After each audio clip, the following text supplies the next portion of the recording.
Thank you. I'd like to call to order the regular City Council meeting of St. Helena, Tuesday, August 13th, 2019. Please join me, rise for the Pledge of Allegiance, and Mr. Desmond will lead us. I pledge allegiance to the flag of the United States of America and to the republic for which it stands, one nation, under God, indivisible, with liberty and justice for all. Thank you. We'll move to the roll call. Mayor Ellsworth. Here. Vice Mayor Doring. Here. Councilmember Shuto. Here. Knudsen. Here. We will now move to public forum. This is where members of the public are entitled to speak on matters of municipal concern not on the agenda tonight. Each person's comments shall be limited to 4 minutes. When the light comes on, it'll start as a green light, and then when you have 1 minute left, it'll move to a yellow light, and then when it goes to a red light, that's when you need to be wrapping up. So I will open it for public forum. Are there any folks that would like to speak at public forum? Beat you to it. You want to go first? Well, this is a completely different subject than she's going to speak on, I believe, and since I'm started and got to get out of here, I'm going to go. My name is Mike Hackett. I'm from Angwin. I want to thank this city council. You should be very proud of yourselves. You've supported Measure C. You are the district that is most interested in your water supply and the value. Sorry. Sorry. What? I think we have Can you hear me? Yeah. And so I brought a little piece along because in response to... We seem to be having a audio just one problem. Got to get out of here. There we go. Okay, we're good. Okay, let's try that again. Mike Hackett from Angwin. I was commending this city council for your support about water preservation and climate in this county. It's like no other municipality right now. So way to go on that issue. Thank you very much. You supported Measure C, and in response to its small defeat, the county proposed and adopted a water quality tree protection ordinance. I want you to all know that it's a sham. It's a great political thing. It does nothing for the environment. Your takeaway should be that you know that there are 2 acres additional in Bell Canyon watershed preserved because of this ordinance.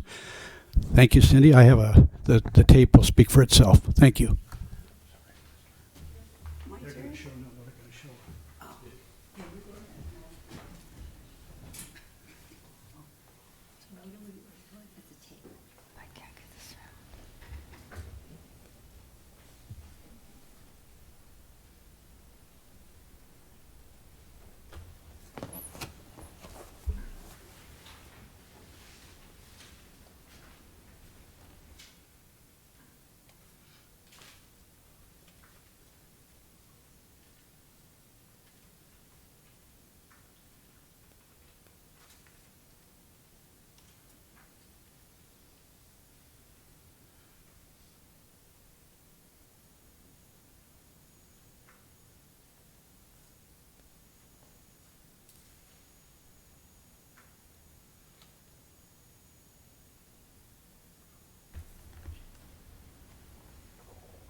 Thank you. Do we have any other public comment?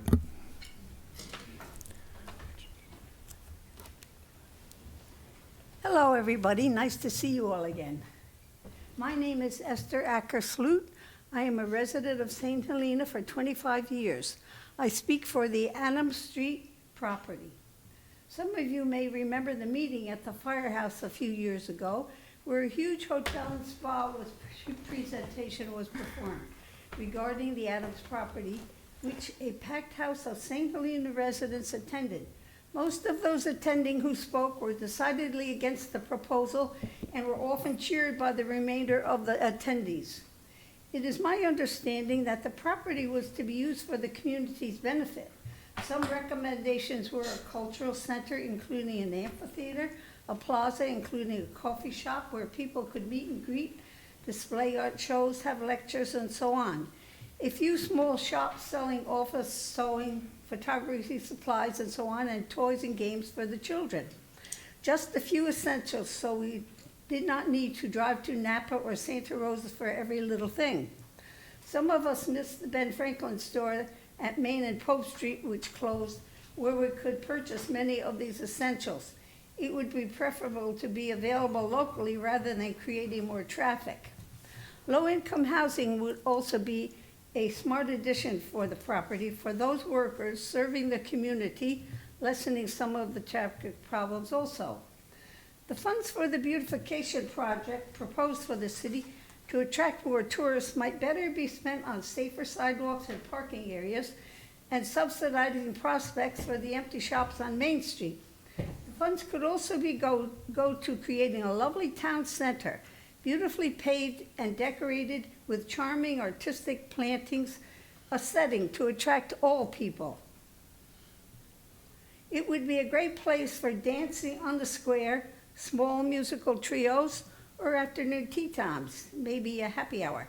This could be a source for funds. Name your choices. Regarding city finances, the latest information I've heard from some city officials is that our city finances are in good shape and always have been. The propaganda for poor was promoted by people wanting to build a large spa and hotel as a way of creating funds for the city coffers and promoting personal interest. Another way could be selling the Railroad Street property to the wine train for a small hotel, shop, and stay. Something they have requested in the past and could be done in the present. There are other properties that could be sold to provide funds for future plans. Many cities borrow major funds for building projects, and that is another possibility. In any case, at city meetings I have attended, when the Adams Street property subject came up, has always been the majority of residents attending wanting the Adams Street property reserved for community use and something that could also be available for tourists. Dare I mention a bowling alley? This would be something for all ages and could create jobs and income. To my knowledge, as I say, whenever the subject of the property comes up, there's usually a strong preference by residents for community use and not for building hotels. I request that the Adams Street property be reserved for community use only. Thank you for listening. Thank you. Is there any other community comment, public comment?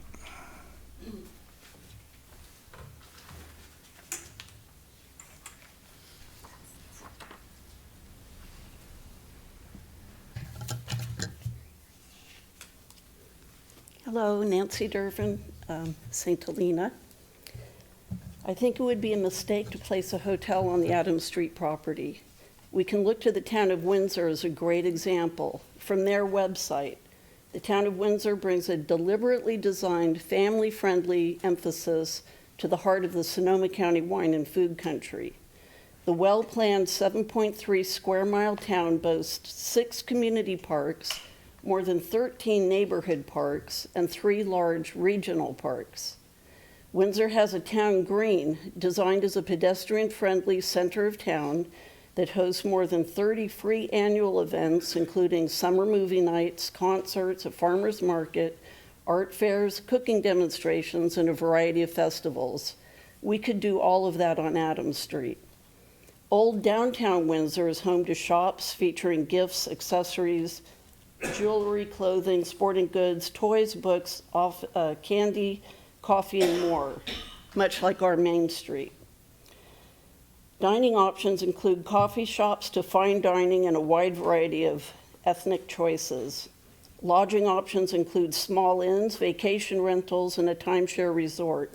A Hampton Inn and Suites, a Holiday Inn Express, and a Holiday Inn Wine Country are within a short distance of the town green. Windsor has done a really great job with family-friendly, community-focused development. We could be doing the same thing here in St. Helena. St. Helena's lackluster retail performance is a microcosm of what is happening all around the country. New York's Fifth Avenue, Miami's Lincoln Road, Beverly Hills Rodeo Drive, and even Carmel by the sea are also feeling the pinch. The United States is forecast to lose 12,000 more stores this year. That's 6,200 more than last year's record losses of over 5,800 sites. The United States we are witnessing the effects of a cultural shift in a changing society.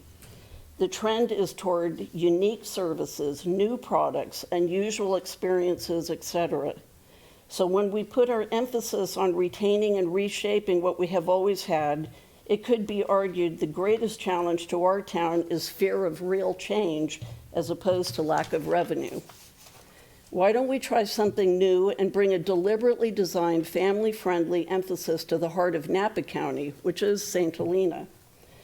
The May 2009 Adams Street property visioning design portfolio, which embodied a lot of work and lots of money, offered 3 variations of what the community actually asked for and still wants. Let's go back to it, decide which of the 3 options in the portfolio we want, fine-tune it, and figure out a way to get it done. I've heard many times there was never a financial plan for the Adams Street property. It's been nearly 20 years. It's time to make one. Selling part of the land is not a financial plan. It would be a distress sale that is totally unnecessary. Catering to the wealthy cuts out a large, huge number of people who love to travel and spend money. The middle class is the backbone of both our society and our economy.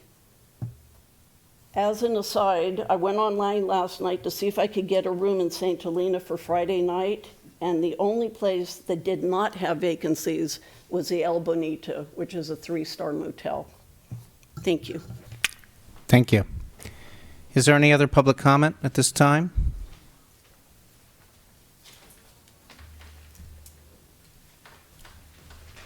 My name is Holly Rogers, and I've been here since 1992 when I was an innkeeper at Cinnamon Bear Bed and Breakfast.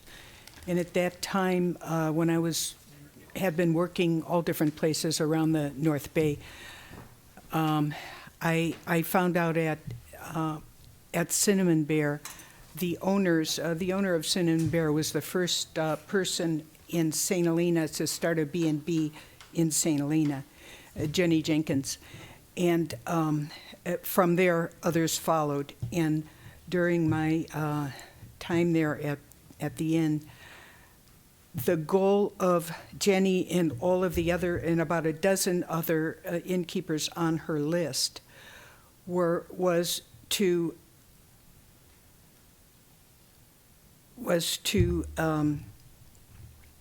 make the people happy, let the people, the other innkeepers were on ranches in different other hillsides, mountains, all around. They had this list between themselves, and most of them belonged to the chamber, but they also just worked amongst themselves. When people came this is probably the 70s that this started. When people would come, there were no places to stay around here. So they would come to they'd find out about one of the B&Bs, but they wouldn't want all bears and cinnamon. So Jenny would call they wanted to be in a ranch or on a mountaintop or whatever. So they called each other. They had this chain call. None of them were doing this for their own good. They were doing this to share what they love, the city of St. Helena, with the people who visited here. From the 60s to the 90s, I was one of the visitors who came here, never had any place to stay. But I saw in all my visits that St. Helena is the heart of Napa Valley and the destination of Napa Valley. And when I was working as the office manager and bookkeeper at the Chamber of Commerce from 2000 to 2009, the city of Calistoga and Yountville were both having trouble bringing people in and doing any business in their towns. They called us. We were the destination. We were the ones that everyone came, and to this day we still are, the one where people come to the Napa Valley for. What they asked us, we told them how they had to make things destination, and that's what we did. Both of them sold out to the dollar bill. And I don't want to see us sell out to the dollar bill, the hotels. That's what the hotels is, selling out our property for bringing in dollar bills instead of focusing on what we're good at and being the destination that we are. One other thing I'd like the council to think about at some point.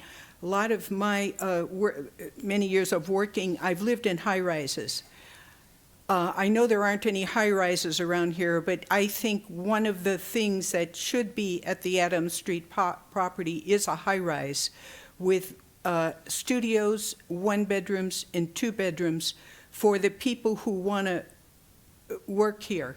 I myself had to commute for about from 92 for 20 years because I couldn't get any place that I could afford here. Thank you. Thank you. Is there any other public comment? Seeing none, we will move on now to reports by staff and city council, future agenda items, and AB 1234 reports. I will begin with our city attorney. Yes, thank you, Mayor. The City Council earlier met in closed session with respect to existing litigation between Vineland, versus City of Emeryville, City of St. Helena. Excuse me. No action was taken by the council that's required to be reported. Thank you. Thank you. Mr. Prestwich, our city manager. Thank you, Mayor.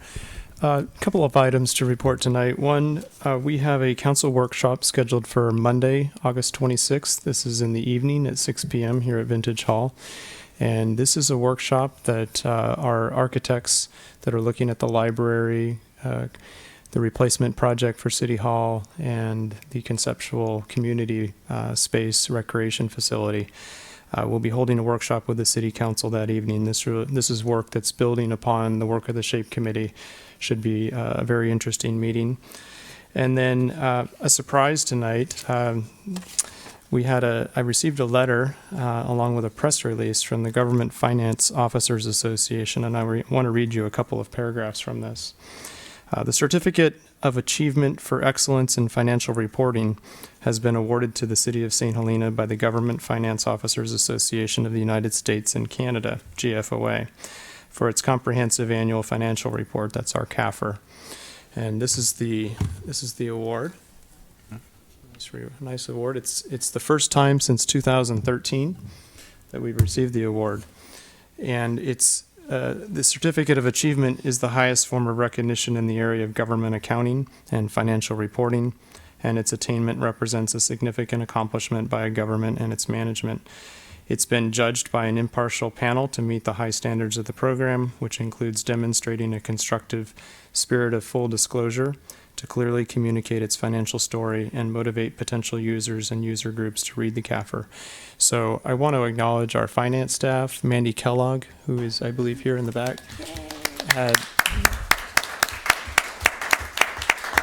performed a lot of work to prepare our application for that, and also under the leadership of April Mitt. So thank you. Thank you to our staff. So I also have an award for the finance department that I understand they have room for on their wall. And so I'm going to present this to April. And when we had our Public Works reorg discussion recently, I acknowledged the work of a lot of departments in helping to prep that, but I overlooked the work of the finance department. And so I also want to acknowledge them for that effort too. Thank you.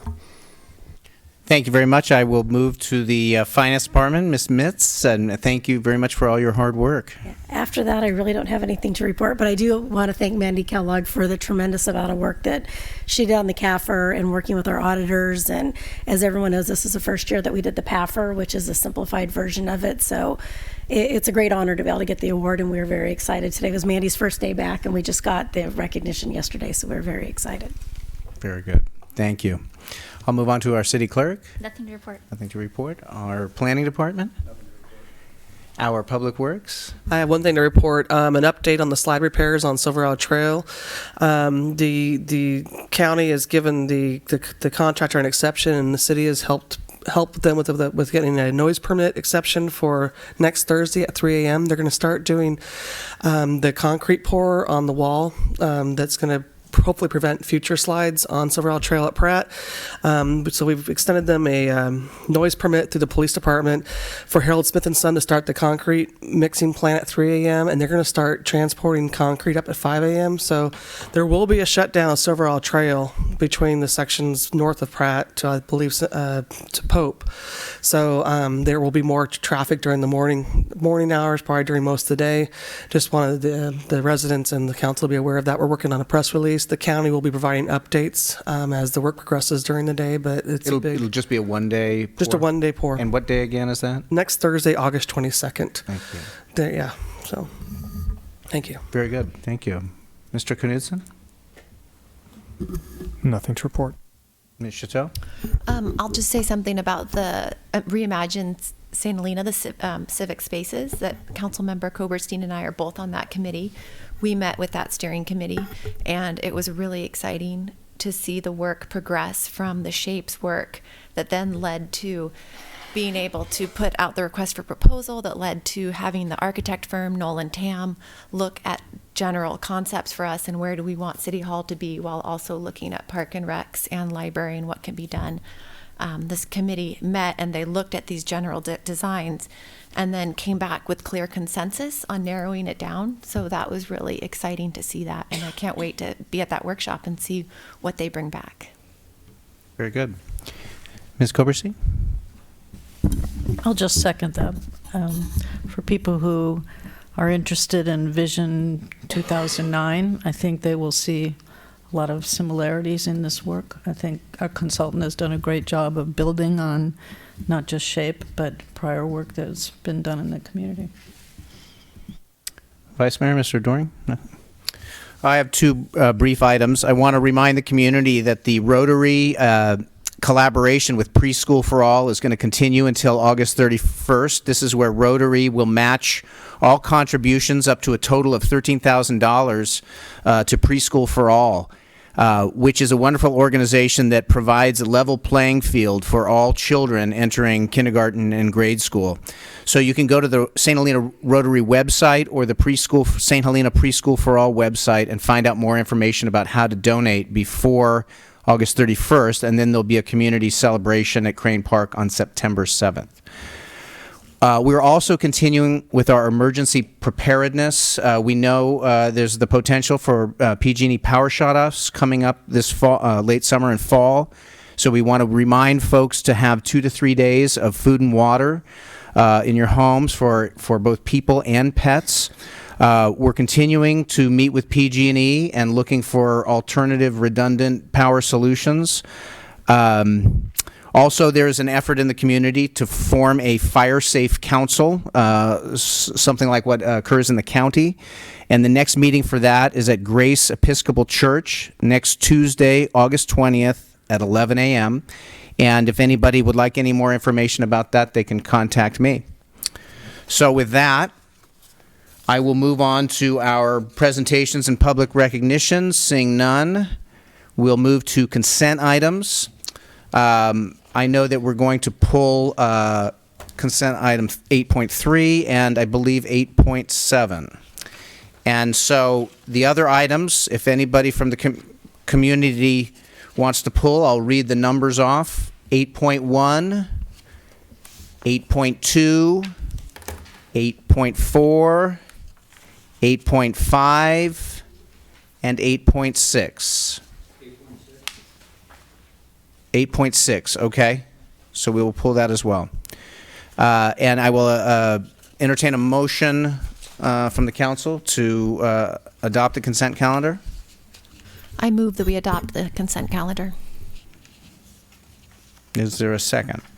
A second. We're excluding the pulled items. Excluding the pulled items. That's right. I was just going to ask about that. So we were approving 8.4 and 8.5? 8.1? And that was Coberstein? And Shuto. Okay. Councilmember Coberstein? It was me first. Oh, I'm sorry, Councilmember Shuto? Yes. Coberstein? Yes. Knudsen? Yes. Vice Mayor Doring? Yes. Mayor Ellsworth? Yes.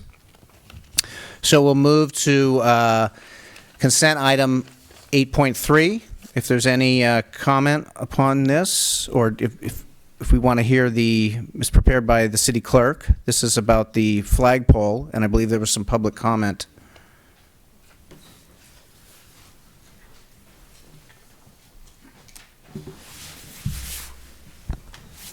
Anthony McKelly, 1125 Cornella. First, I want to thank the council for hopefully approving this event.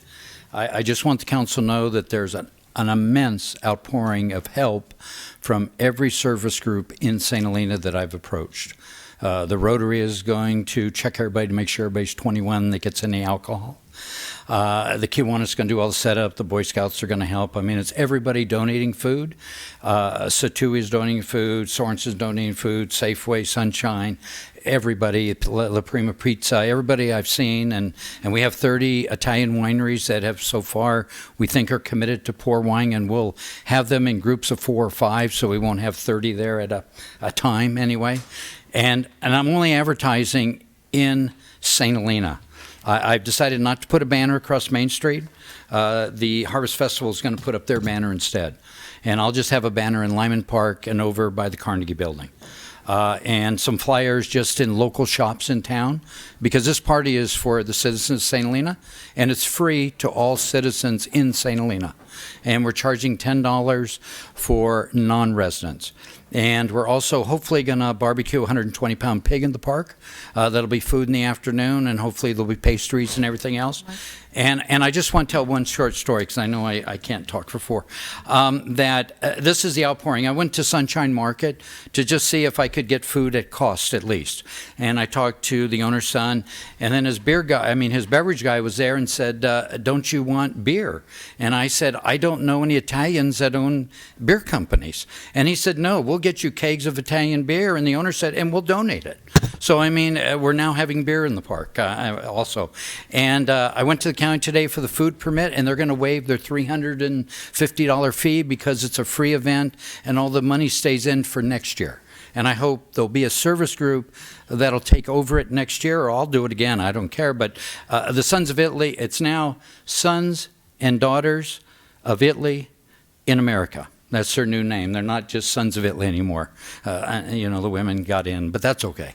And so, but anyway, I just hope it's a great event. It's from 10 to 4.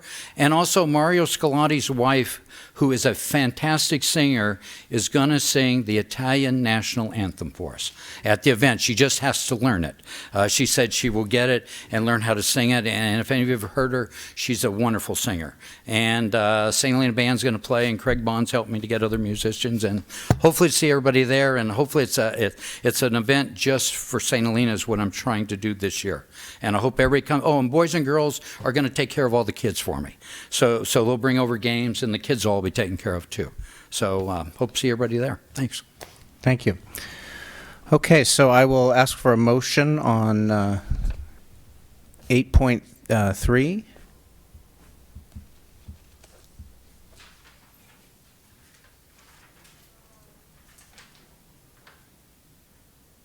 Is there a, Is there- okay, so, so I will ask for a motion on 8.3? I'll make the motion to approve 8.3.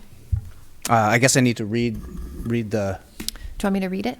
Consideration and proposed approval. So make a resolution approving the Italian flag to be flown on the city's ceremonial flagpole during the month of October for Italian Heritage Month. and is there a second? I'll second. Councilor Chateau, Yes. Knutson, Yes. Coberstein, Yes. Vice Mayor Doring, Yes. Mayor Ellsworth. Yes.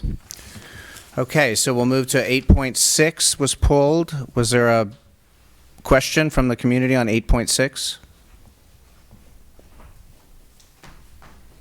Anthony McKagan, I just want to know what it is. I mean, is this part of the paving project for this year or something entirely? I'm just curious, that's all.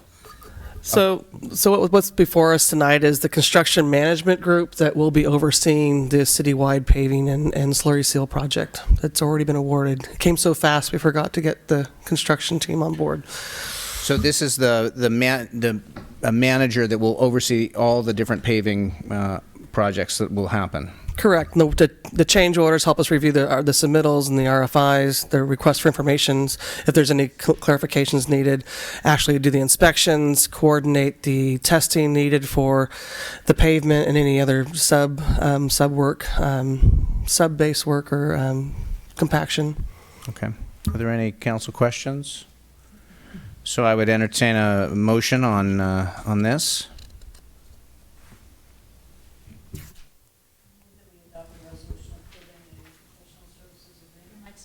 With Coastland Civil Engineering as stated in the staff report, recommended action. I second. And a roll call, please. Yes. Yes. Knutson, Yes. Vice Mayor Doring, Yes. Mayor Ellsworth. Yes. And we move to 8.7, and I'll hand this over to City Manager. Thank you, Mayor. Just a point of clarification and context on this particular item, because tonight the request and recommendation is to propose proposed adoption of a resolution approving the project plans and specs and authorizing advertisement for the library roof replacement. So this sets us in motion to go receive bids on a library roof replacement. But with the conversation that was referenced by Councilmember Chateau with our steering committee that's looking at refining the options for a city hall replacement, library upgrade, et cetera, there was a conversation that occurred about a question for the architect about whether or not upgrades to the library would be more costly than simply removing the library and rebuilding it in the same spot.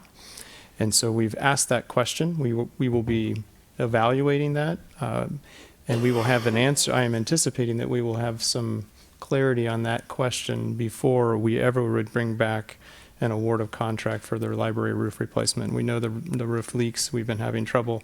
It needs to be replaced. But this is additional context for that. This is an informational effort today, and then you can make a decision later on which direction to move. Okay. Any initial council? Yeah, I mean, I think this is a wise way to go, and I think it's not just a matter of the cost, but the benefit.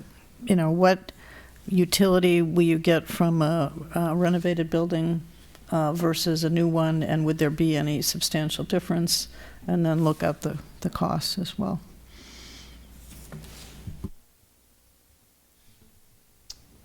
Any other council question, comment? No. I will open it to public comment. If there's any comment? Seeing none, I'll close it. I agree that this is parallel tracking, so we keep our options open and we look at the best possible options. So if there's no further comment, I will ask for a motion.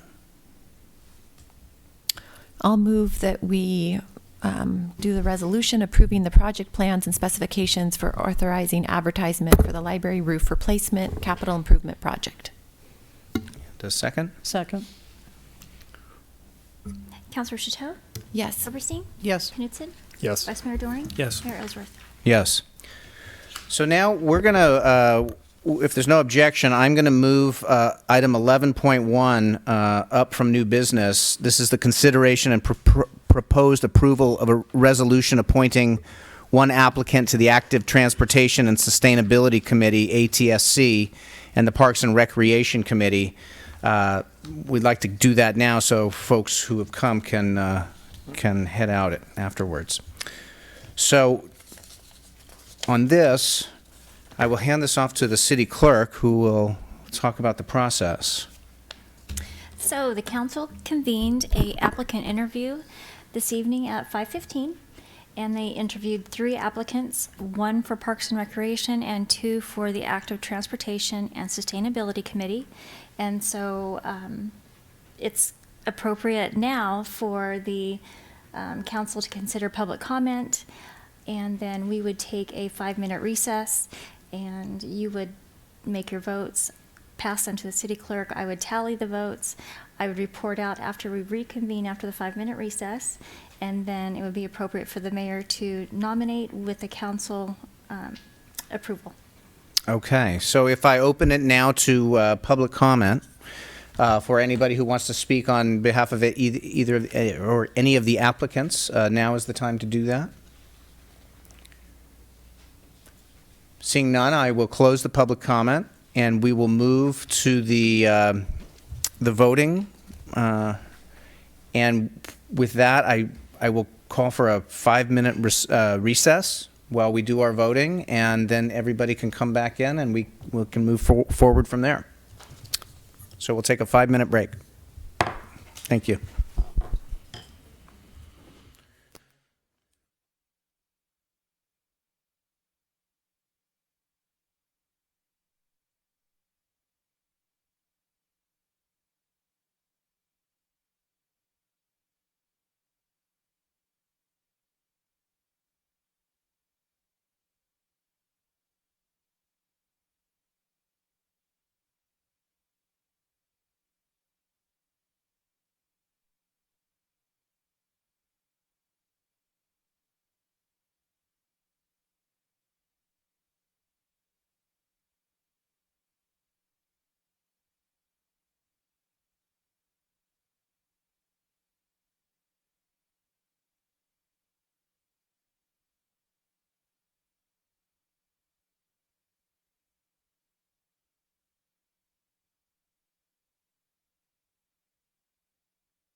Ready?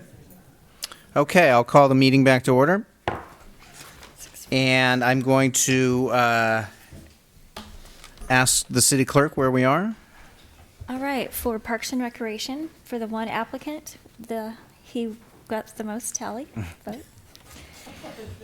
For ATSC, the highest tally vote went to Madeline Chandler with Betsy Davis Raynard second. Okay, so You said we have a tie vote?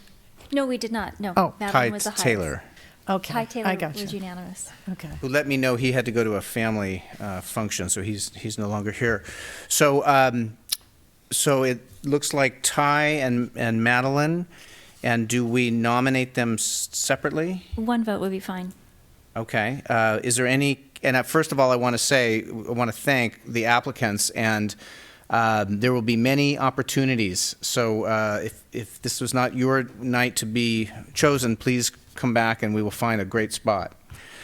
Is there any council comment or questions at this point? So with that, I will ask for a motion. Or do I do the nomination? Will you nominate and Okay. then? So I will nominate both candidates, Ty Taylor and Madeline Chandler. And with that, You can entertain a second. is there a second? I'll second. Mayor Ellsworth? Yes. Councilor Chateau? Yes. Knudsen? Yes. Coberstein? Yes, I think we should clarify who's on what committee, but maybe it's obvious. Ty Taylor will be on the Parks and Recreation, and Madeline Chandler on the Active Transportation and Sustainability Committee. Yes. Vice Mayor Doring? Yes. Thank you, and thank you again to everybody who applied, and we will move on from here. To public hearings, 9.1, supplemental staff report and ordinance introduction and first reading of an ordinance amending section 17.08.060 and adding section 17.08.200 to chapter 17.08 of title 17 of the St. Helena Municipal Code, authorizing refunds of city's defense costs on appeal to residential projects. This is prepared by our city attorney, Mr. Biddle. Thank you, Mayor.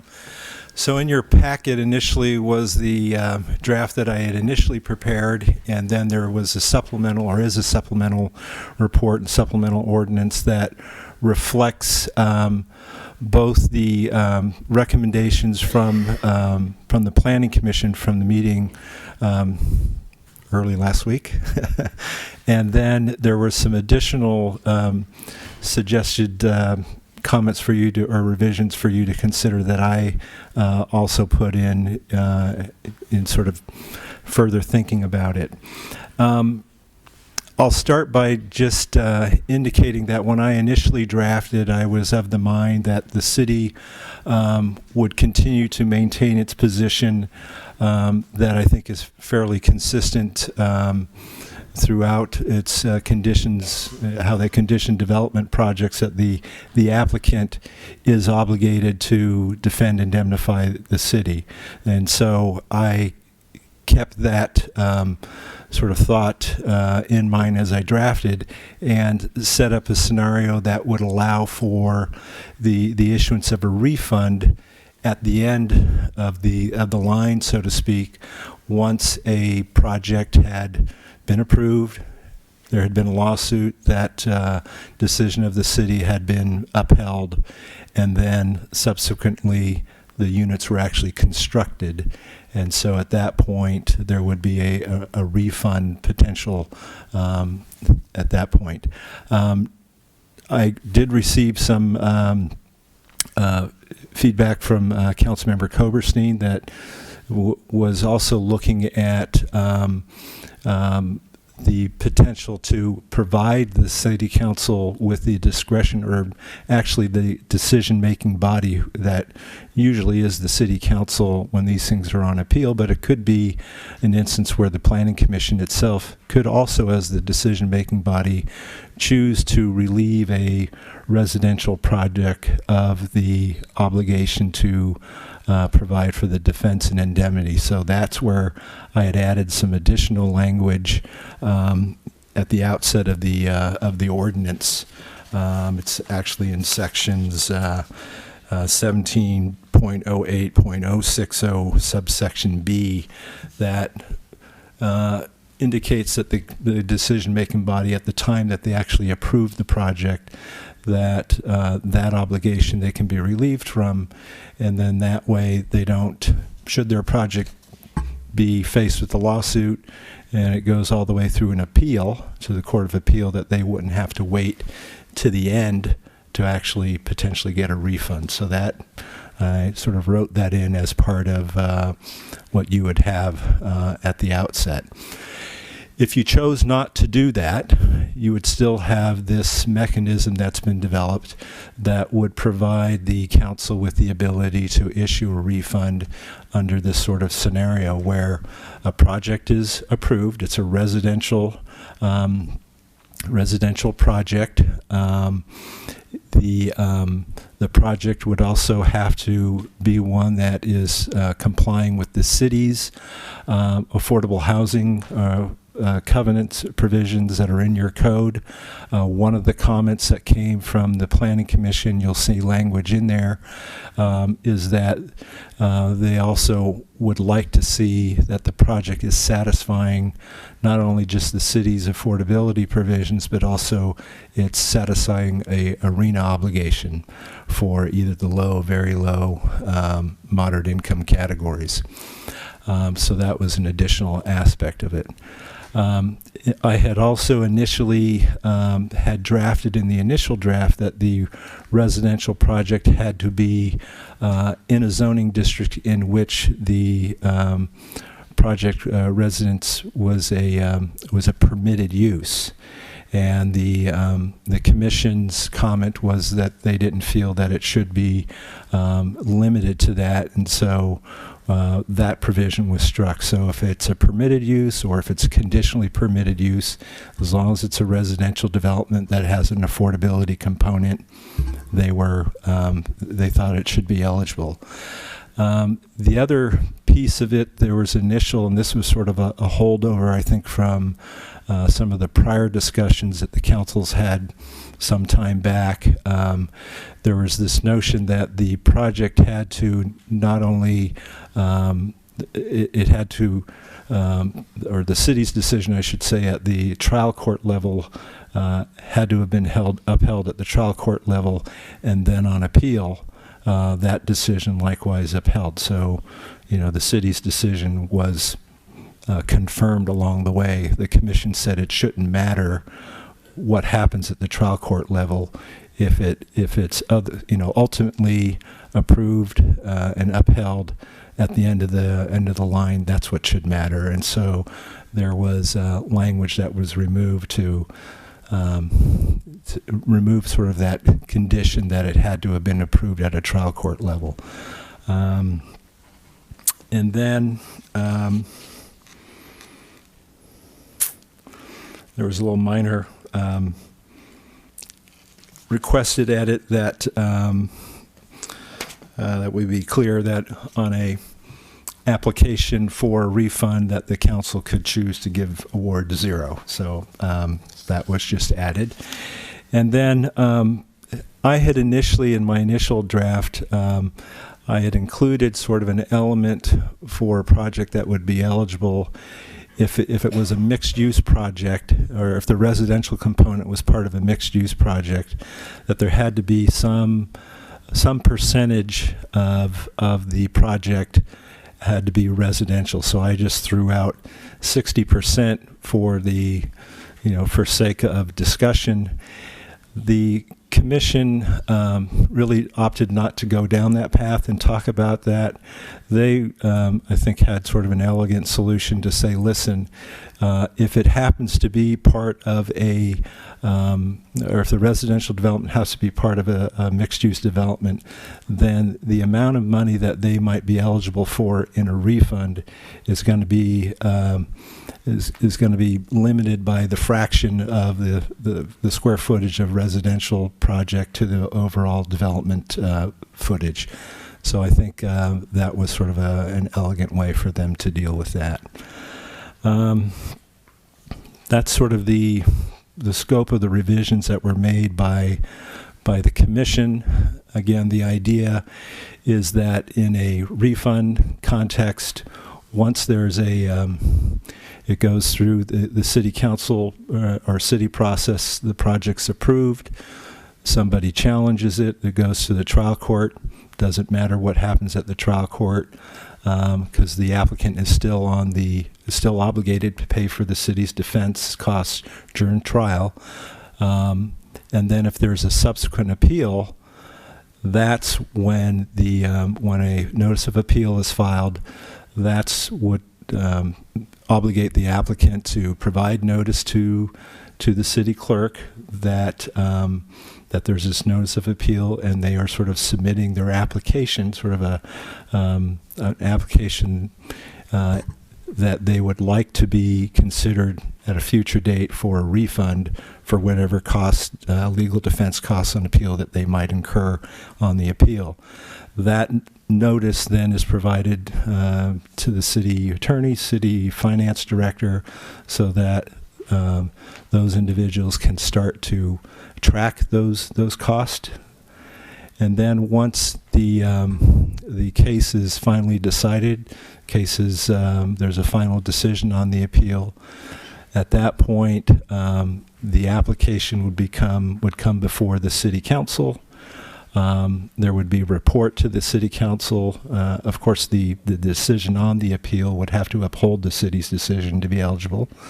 The report would come to the council, itemizing the amount of the defense costs that had been incurred, and then it would be at the city's discretion to identify how much of that amount that it wanted to authorize for a refund. The added bit, if there was a mixed-use component, it would be a fraction of that amount. The council, if it chose to provide for a refund, this is not something that you would be normally budgeting, so I would anticipate that you would, as part of that, you would appropriate the money and allocate it to whatever the right department is to sort of pay for that refund when the time comes. And so that the council would make a decision at that point as to the amount that was going to be available to be refunded. And then what I additionally provided is that once the project actually gets constructed and there's an occupancy permit issued, that's when the amount that the city council had outlined that could be refunded, that's when it would be paid. And that way you have, you're getting something for what you're giving. You're getting affordable units, not the promise of them, they're actually there on the ground. So that was my thinking. Thank you. Is there any initial council discussion or comment? I'll open it to the public if there's no. I'll open it up to public comment. Seeing none, I will close the public comment, bring it back to the council. Is there any? Sorry, I know I sent you a lot of emails, but I just have one more That's fine. point. This is the mixed use. Yes. And maybe this isn't what's going to happen, but I'm thinking of a case where the entire litigation is brought because of the residential component of the mixed use, not whatever else is involved, in which case tying us to this refund based on floor area of the residential as compared to the whole thing might not be equitable. So I don't even know if you think that's feasible to happen, but I was going to suggest we add language like or such other amount as is equitable based on the issues raised in the litigation. But if you think we have the discretion to deviate from this formula, Yeah, I think, I mean, we've exchanged a few words about discretion. I think you have a lot of discretion Okay. here. then that's probably not necessary. So if that's something that that the council wants, I think that's something we can work on. Okay. Thank you. Is there any other question on this side? No, I just really appreciate all of the work the Planning Commission put into it, working with Yeah, you. I thought they did a really good job of sort of talking about the issues, and the chair, I think, was really good about getting everybody's issues on the table and then sort of corralling them to give us some good recommendations that were, unanimous amongst the commission. So.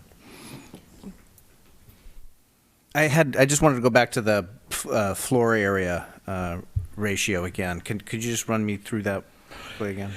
Yeah, the idea, and this is in subsection F of 17.08.200, and the idea being that if you have a mixed-use development, and which, let's say, the overall square footage of the mixed-use development is 100,000 square feet, and the residential component of that mixed-use development is, say, 50,000.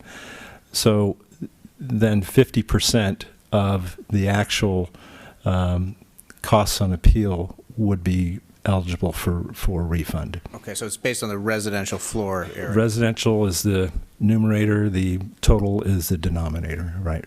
Okay. I'm going to, I guess I did open it for public comment.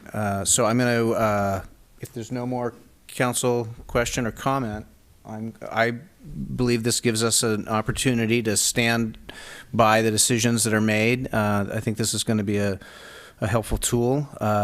So I will entertain a motion.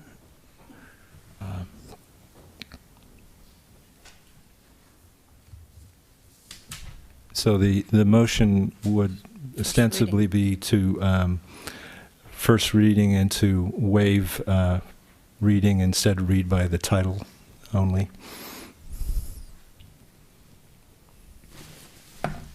Is there a motion? Jeez, okay. I move that we approve the amendments described in Exhibit A and introduce the ordinance for first reading by title only and waive further reading. I second. Roll call, please. Councilmember Koberstein? Yes. Chateau? Yes. Knudsen? Yes.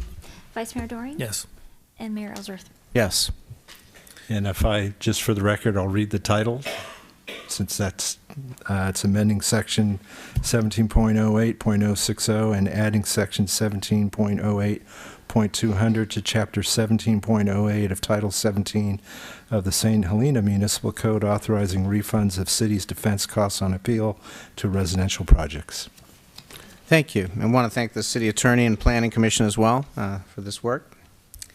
And now we will move on to item 10.1. This is presentation of CalPERS actuarial review conducted by Bartel Associates, LLC. And I will pass this on to April Mintz. I'll be taking this. Thank you very much. So as you recall, in 2008, Bartel Associates was retained by the city to project the CalPERS contributions for each fiscal year through 2029. Doug Pryor from Bartel Associates presented this information in August 2018, and Doug is also back with us tonight to represent. At the time that it was presented to City Council and to the public in August of 2018, direction was provided from the council to work off of the accelerated payment plan. So doing it on, instead of a 30-year projection, it was on a 15-year projection. And overall, that would save the city approximately $5 million doing it that way. In accordance with the direction last year, the fiscal year 2020 budget that we're currently in did incorporate the accelerated payment as if it were on a 15-year timeline, which means it was an additional payment of $260,000 to PERS. Of that $260,000, $160,000 of it was directly from the general fund. At the request of City Council, staff is bringing back to the council the various funding strategies that are available to the city to address the CalPERS unfunded liabilities. And it's currently between 11 and 12 million.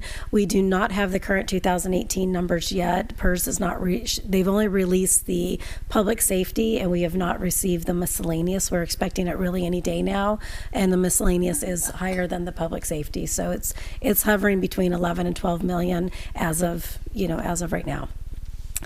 So the attachments to the staff report and the presentation by Doug tonight are based off of the CalPERS evaluations as of June 30th, 2016. It is important to note they have not been updated. We really just want to bring back the various funding strategies as those numbers will continually fluctuate. Following the presentation by Doug, the staff is requesting City Council either reaffirm the direction that was given in 2018 to continue on the accelerated payment plan or provide direction for a different option if they so choose. So with that, I'm going to turn it over to Doug. Thank you. Good evening. This actually is the exact same presentation I had a year ago. I'm going to try to, as I go along, point out what things have changed, but we have not had the time to update this.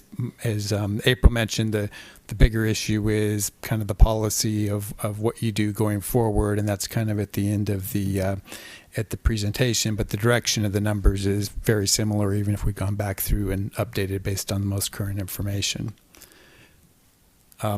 This slide has historical investment returns with CalPERS.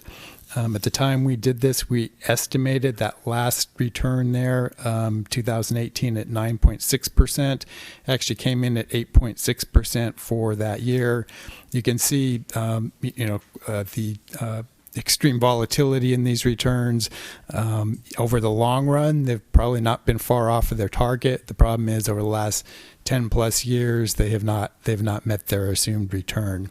I'll kind of get to this later when we look at the projections, but we also, we don't show 2019 here. Our assumption for when we do projections later on for 2019 was that there would be a 6.5% return.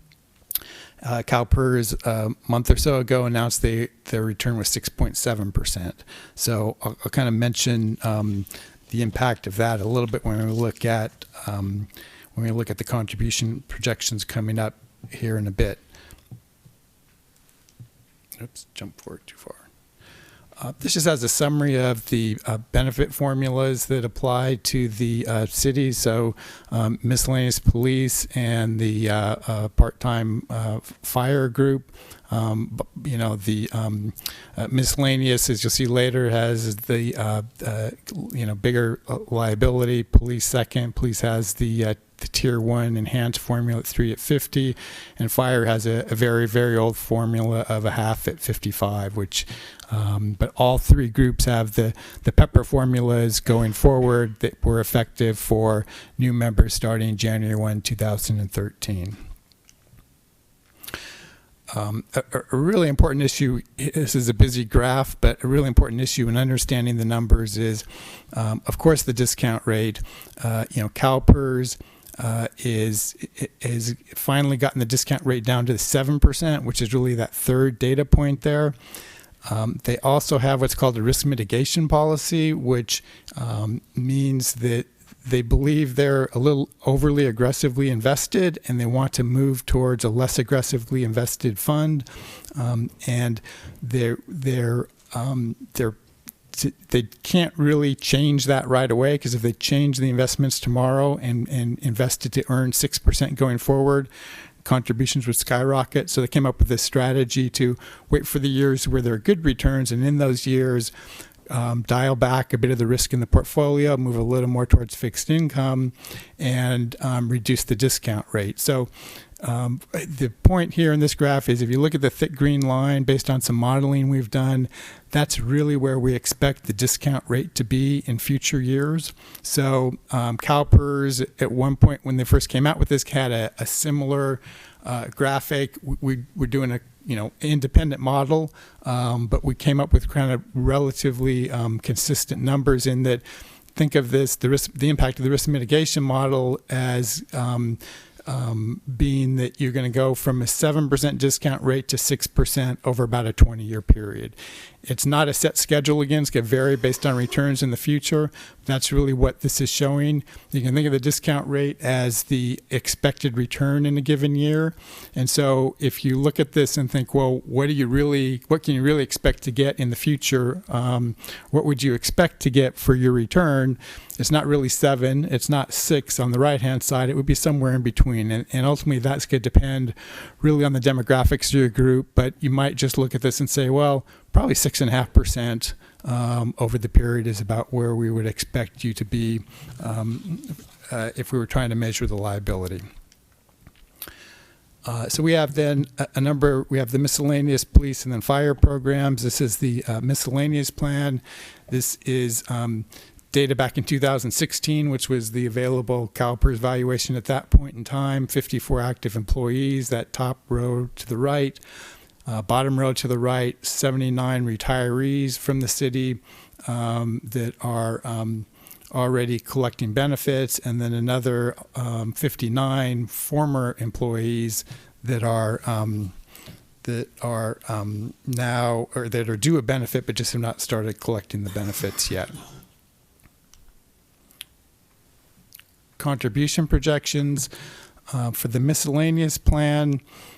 We have 3 lines here. The first, the kind of orange bottom one, is where we project the normal cost to go in the future. The red is the payment on the unfunded liability, and the green is the sum of the two to get to the total contributions. These amounts are in thousands of dollars. So back when we did this projection, we expected 18, 19, the second data point contributions to be about $862,000. CalPERS has these liabilities sort of, emerge over time, and they amortize those different liabilities over various periods. There was something called a side fund that was set up when the city became part of the risk pool. The payment for that side fund is disappearing in 2022, so that's why you see the drop there. There's a number of things we built into this model. The fact that you're hiring new employees with the lower PEPR formula, a lower investment return over the next 10 years that we're estimating here to be 6.5%. And there's been a lot of focus on the CalPERS new amortization policy, where they're amortizing certain liabilities over a 20-year period. It's important to note that policy really applies to emerging kind of new liabilities after the June 30, 2019 valuation. So even though we put this together quite a while ago, we knew about that policy, and that policy is built in here. So investment losses, for example, starting with June 30, 2019, will be amortized over a 20-year period. They have a 5-year ramp up. All of that's sort of built in to our model here. The other thing is the header there says employee cost sharing. The miscellaneous employees, except for dispatchers, pay 1% towards the city rate. So that's been kind of carved out in this projection. And what we're looking at here is kind of the net city cost. So we have really 3 similar sections here. That's the miscellaneous projection. Let me go back to this one more time, though. On this, we had 2016 data. Obviously, the huge driver here is investment return, right? If you look at what we had projected for investment return from 2016 through to 2019, it was somewhere around the annual return that we projected was 9.1% over that 3-year period. If you look at what has actually happened, CalPERS earned 8.8%. So we're not usually that good, but in this case, we were pretty darn close, to be honest. So if we were updating these today, we'd have the June 30, 2019 valuation should be out shortly. I wouldn't expect it to really move these numbers a lot in terms of the contribution projections.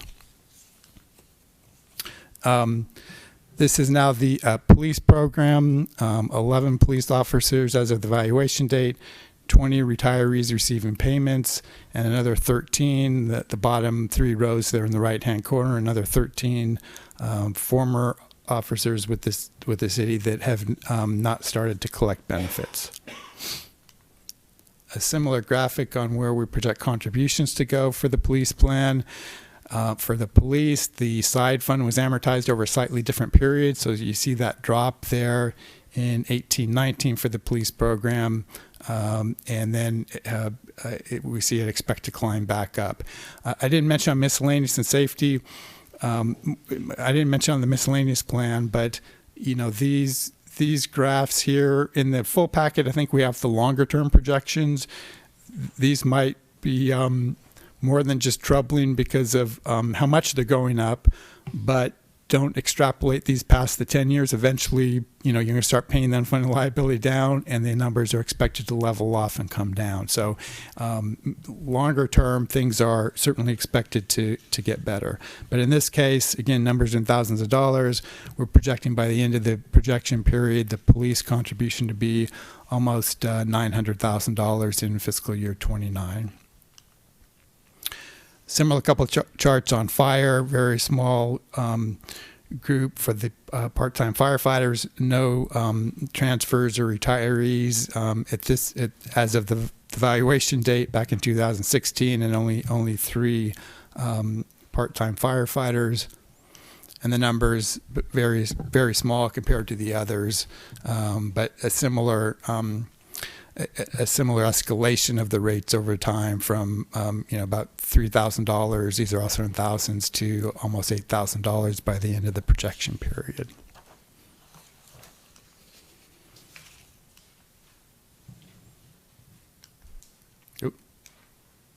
Okay. This table compares your results with other cities and towns in the state.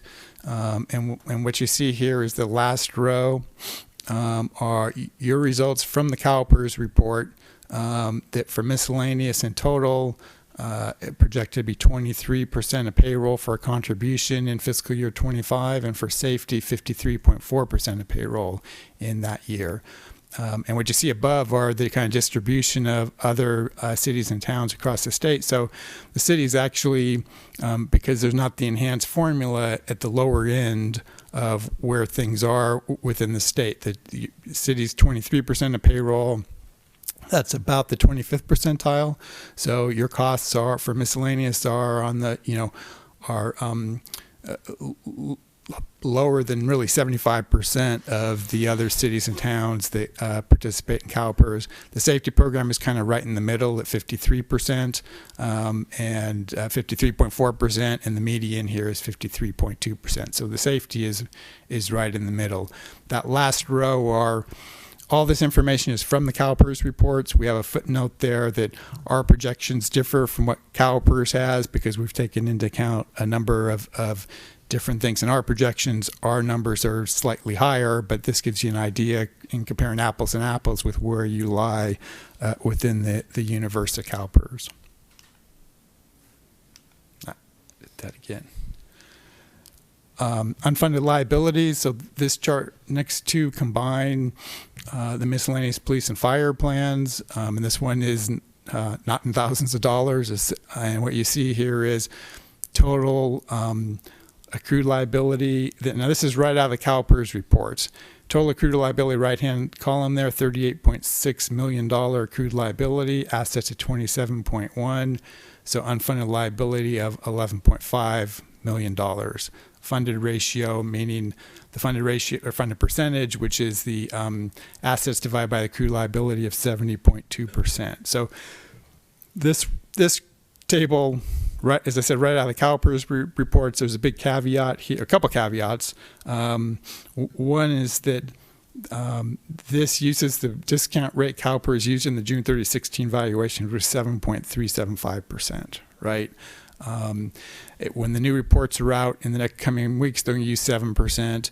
And as I was saying earlier, because of the risk mitigation policy, we would probably say a 6.5% discount rate would be a little more accurate in terms of measuring the unfunded liability. And I think in the packet we had a summary that talked about this issue. At 6.5%, the unfunded liability is $15.7 million.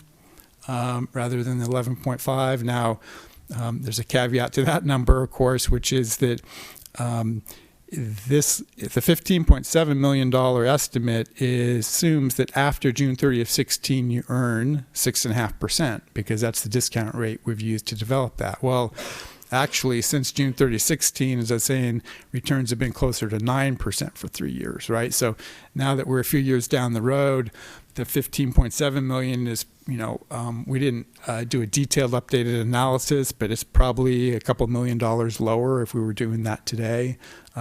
So it's probably somewhere in between those, maybe 13.5 million if we were, looking at it. But that's kind of a ballpark, just a comment more than a actual precise calculation, certainly. And then finally, we have again the combined plan, similar graphic over the period. I don't know what that. Oh, the bottom row, I think, are the is the employee cost sharing. I was confused by that for a second, but at any rate, the top line there is their total projected contributions for the 3 plans over the projection period. Expected to go from what we estimated this year to be about 1.5 million to grow to about 2.3 million by the end of the projection period. So that's all the projections we've done. We kind of commented on what things are a little different today, certainly. And then we had there. So now we have information on, different thoughts and things to do for paying down the unfunded liability. So the first option is, just continue to pay whatever CalPERS asks you to pay. Right now, what that does is that puts you on those lines we were looking at that are escalating quite a bit over a 10+ year period. Right. We list kind of the kitchen sink here. I don't think you're probably interested in this, but option 2 is pension obligation bonds, which are basically, you borrow money at relatively low rates, as say, 4 to 5%, and you invest it with CalPERS, and it's considered kind of an arbitrage in that you're borrowing at lower rates, earning higher rates when you invest the money. The idea is hopefully you come out ahead on that. The fact of the matter is that there's no guarantee that you come out ahead on that, and a ton of the success and failure depends on timing with this, right? Some agencies have issued POBs at the bottom of the market and done fantastic. Others towards the top, and it's been ugly for quite a while. Option 3 there is, and I should mention option 2, pension obligation bonds. The GFOA was mentioned earlier tonight. GFOA has come out and said, basically, they have a paper that says they do not recommend you do this at all. Option 3, additional lump sum contributions to CalPERS, sort of like discretionary payments, and basically pay under option 1, and then to the extent you have extra cash, send off checks to CalPERS. Option 4 is, I think in some respects, kind of where the way the city is thinking of this. CalPERS does have the ability to, you can go to CalPERS and say, well, look, we don't like the way you're amortizing our unfunded liability. We want to do it over a 20-year period. CalPERS will say, great, we can do that. Here's your contribution with the 20-year amortization.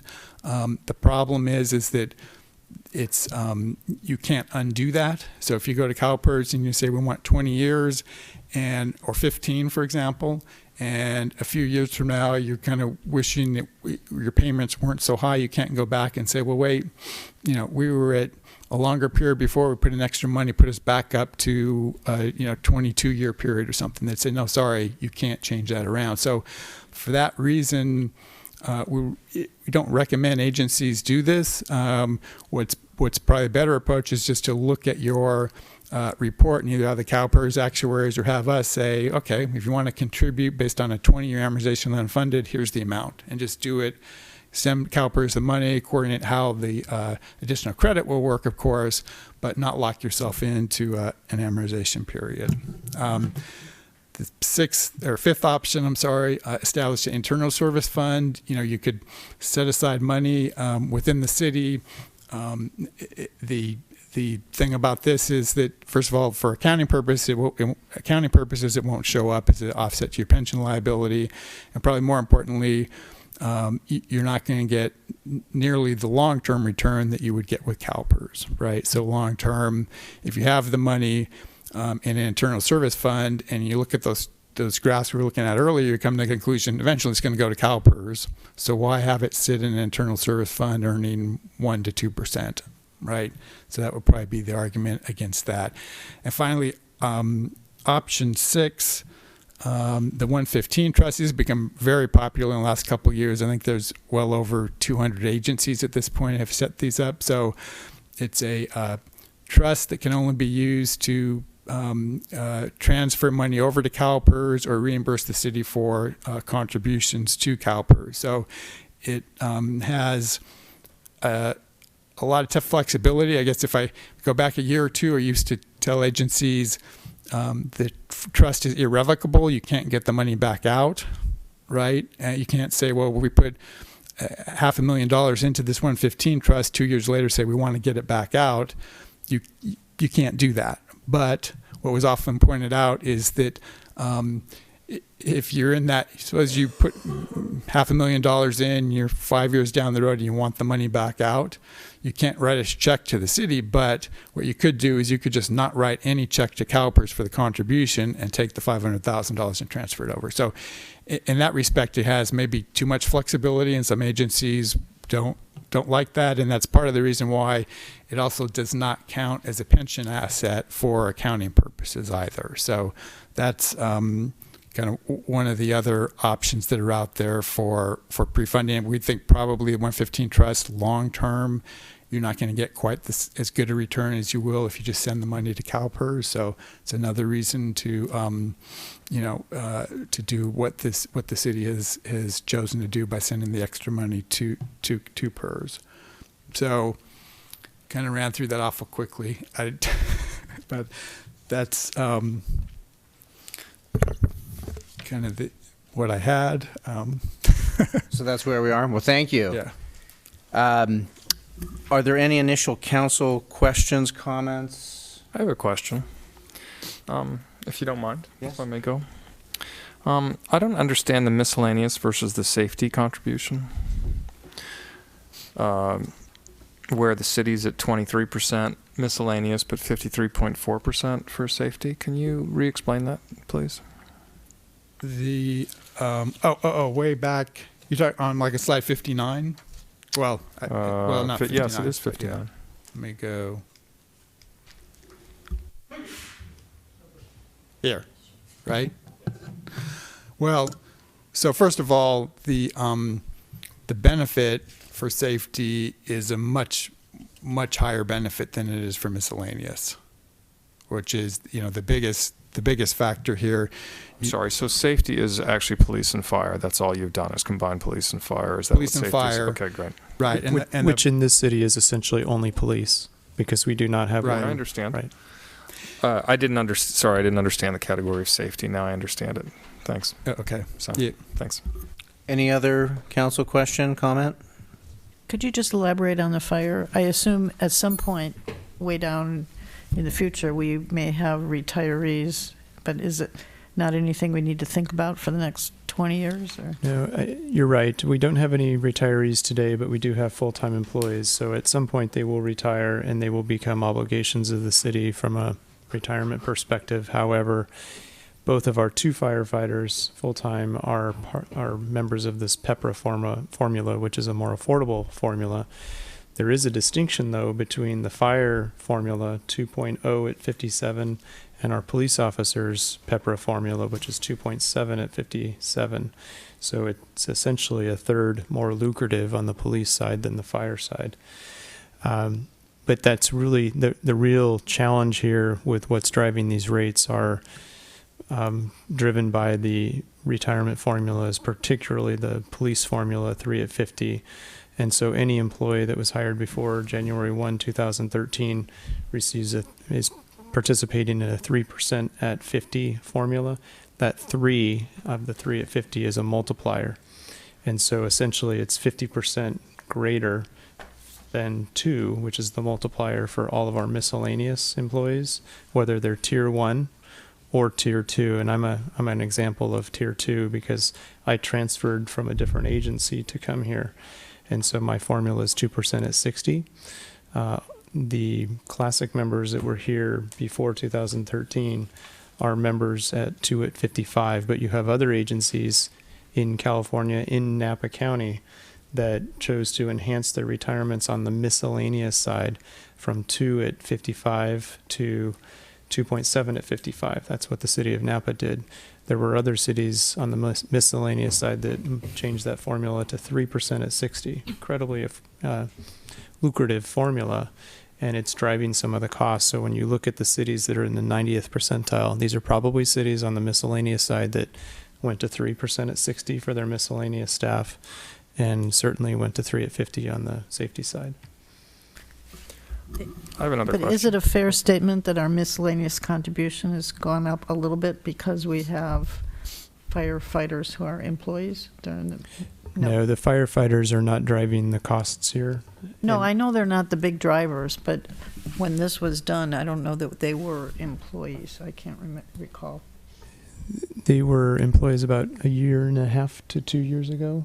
So I think that I realize it's de minimis. It's in the very small. scheme of things, but what's it's what's in the driving our miscellaneous. costs are the primarily the safety formula that's very expensive, and while it's very expensive, it is in the middle of, when we contrast ourselves with other agencies in California, we're essentially right in the middle. And there was a study done by a Stanford professor that I saw the results of about a year ago, and what he said at that time was, on your safety side, and we were on a list of all 482 cities, you're about 50%. And that's exactly what we see here. And then he said on the miscellaneous side, you're in the upper quarter, and that's about right, and that's what we see replicated here. So we're in a slightly better position than other cities, but it's a very expensive formula that now has gone away for any new employees that are hired. And so here's the question. So when citizens see sort of 11 to 15 million range on the possible liability, let's talk about it in a way that, because nobody has pensions anymore except for public employees. Nobody else does. So, in general. So basically, you could do CalPERS where you're simply paying them every year what they ask. And that'd be like a credit card company. If you had borrowed $10,000 from a credit card company, they'll say your minimum monthly payment is $100, and it's going to take you 17 or 18 or 25 years to collect. And what CalPERS will say is that you owe this amount because we're going to match your liability to sort of what's coming up. But we're trying to accelerate that because we don't want to have that overhang forever and ever. And right now, what the prior councils have decided is that we want to have a catch-up over 15 years, which is conservative, not aggressive, conservative. There has been some informal discussion that we might want to move that to a slightly faster payback. But we're still talking about essentially $11 to $15 million that we'll have to catch up. And that it'll all depend on what the discount rate is, meaning what CalPERS does on behalf of its beneficiaries that will determine what our actual dollar amount that we'll have to pay. And right now, we don't have any formalized agreement. And there are ways to formalize it, but there are drawbacks. And so it would seem to me that the city, in its taking input and feedback, it seems like in its infinite wisdom, that we should consider accelerating or not. I'm perfectly comfortable with 15 years, but some folks might want to move it to 10. It seems to me it's sort of a little bit immaterial, because we owe the money at some point. We can rely on CalPERS to tell us when, but why not accelerate that a little bit? Is that a fair summary? No disagreement there at all. Yeah, Okay. I agree. Thanks. Can you tell us what it would cost us to accelerate it to 10 years and then what we would save, since we know from going from 30 to 15, we saved $5 million. Yeah, Would it be going to we 10? can certainly do that. Yeah, and we were talking about that before tonight. Probably would make sense for us to do that with the, more current information, the June 30, 19 valuations that are I think a few of the reports are out, but not all of them, but we can do that. And that's, at this point in time, that's what we're doing when we do this analysis is we'll show, present value of savings and the savings for accelerating the payment. So you can see kind of the dollar value of that. Okay. Sometimes these numbers make my eyes cross. But if I understand you correctly, we can essentially have the savings of the fresh start without actually signing up for it by having you calculate what we would normally be paying. And so it seems to me we're sort of shedding the negative aspects of that amortization schedule. I'm kind of surprised they let you do that, but it would be an option if we wanted to say move towards 10 years. You would give us an estimate of how much to pay, and we would get the same credit, correct? You would, right. CalPERS will always take more money, right? So it's a formality in terms of how they get there, but they'll always take, more money. So. And it's a good place to put it. I mean, for given how many billions they manage, they do an incredible job, actually. So more power to them. I am pleased to see their reduction in risk, because I think all of us 20, 30 years ago were like, riskier is better because we're going to get more returns. But the volatility that you get associated with the risk is unpalatable for retirees, in my estimation. And so it's nice to see CalPERS moving the incredible muscle they have from a financial perspective in that direction. It's pretty interesting, actually. One thought that came from discussion was, would the city council be interested in a resolution memorializing a commitment to 15 or 10 years? So we're not locked in with CalPERS, but we're creating an internal sort of guidance for future councils. Is that something that might be of interest? I suppose we could adopt a policy, which you can always amend later. What I would like to see is, what are we talking about in terms of real dollars, and what difference does it make in the reserve that is left in the general fund?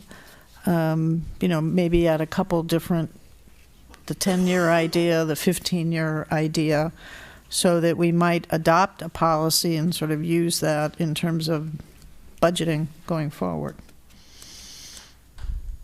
If the difference isn't that much, I'd be more inclined to, try to whittle away faster.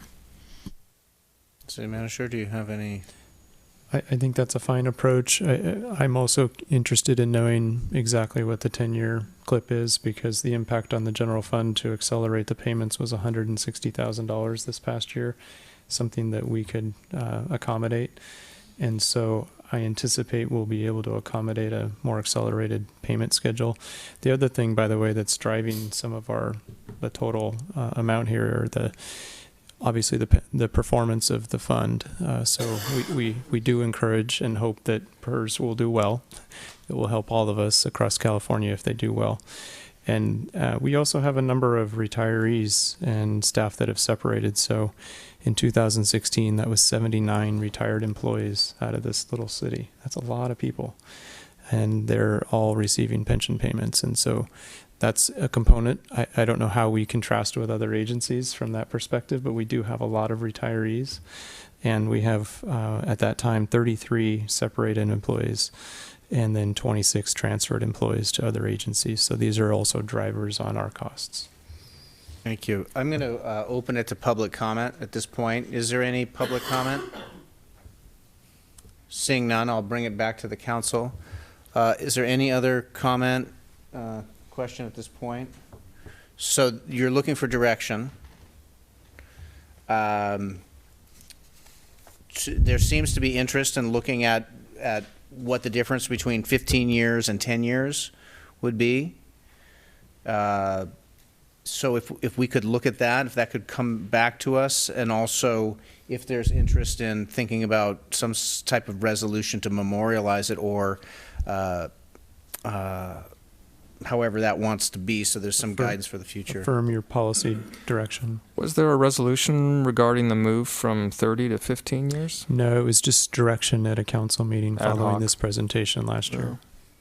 But Is that good enough, or do we want to do something formal? I think it's always good to memorialize it. You tend to forget maybe what somebody did 2 years ago and why. And, councils change.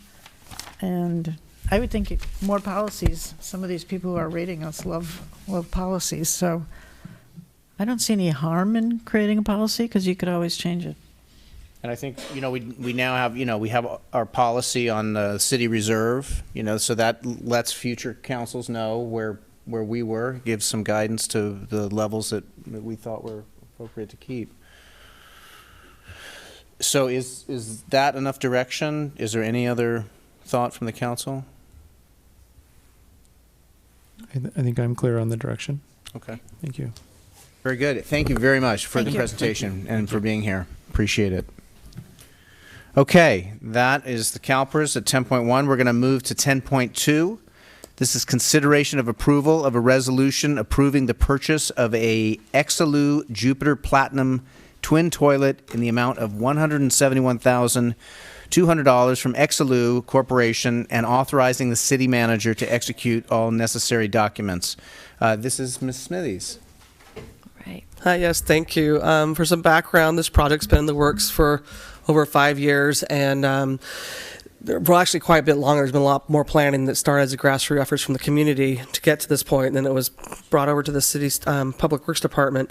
But we had two failed bidding projects in the last year, where the cost of this project were at $500,000 just for construction alone of a traditional block wall structure, even though we had... It was good intentions, but it failed immensely as far as the cost. So as we brought this back in February for rejection of bids, we provided alternatives, and one of them was the modular. I think it was Vice Mayor Doring that said, "Isn't there a modular out there that we could do?" And we'd had some folks reaching out to the city, about their different products, and the one that stood out the most was this Exelou product. People brought up mentioned the one that downtown Napa put in. Actually, when we were going out to bid the first time, I think they had just finished theirs. And that's also provided in the bid packet. And so I started talking to them after we convened on February 26th. They provided some mock-ups. We work with Gates & Associates as directed by council, because they're doing the downtown streetscape plan. Did it make sense to incorporate that as part of, the streetscape? Does it fit in? What is the best foot forward for the city? Thinking with the downtown, revamping of downtown in mind.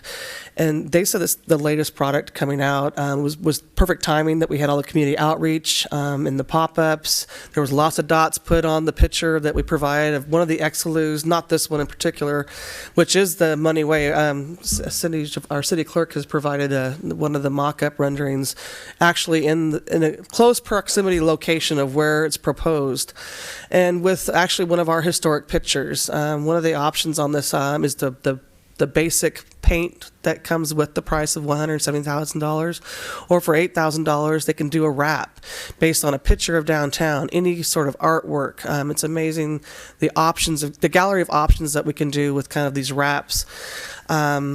As well as there's other items that go up from there, escalate as far as you want a rock facade or if you want the wood siding. But we stuck with these two. They thought, Gates really thought the wrap was a neat idea, that it might get some movement going in our art, Nimbus Arts, or sponsorships through businesses who want to market.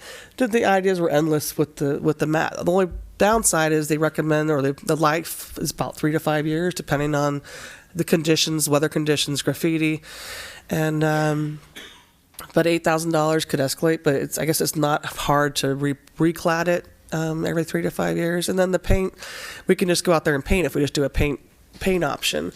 And the picture above is the Moneyway parking lot, or the Oak Avenue parking lot next to Moneyway.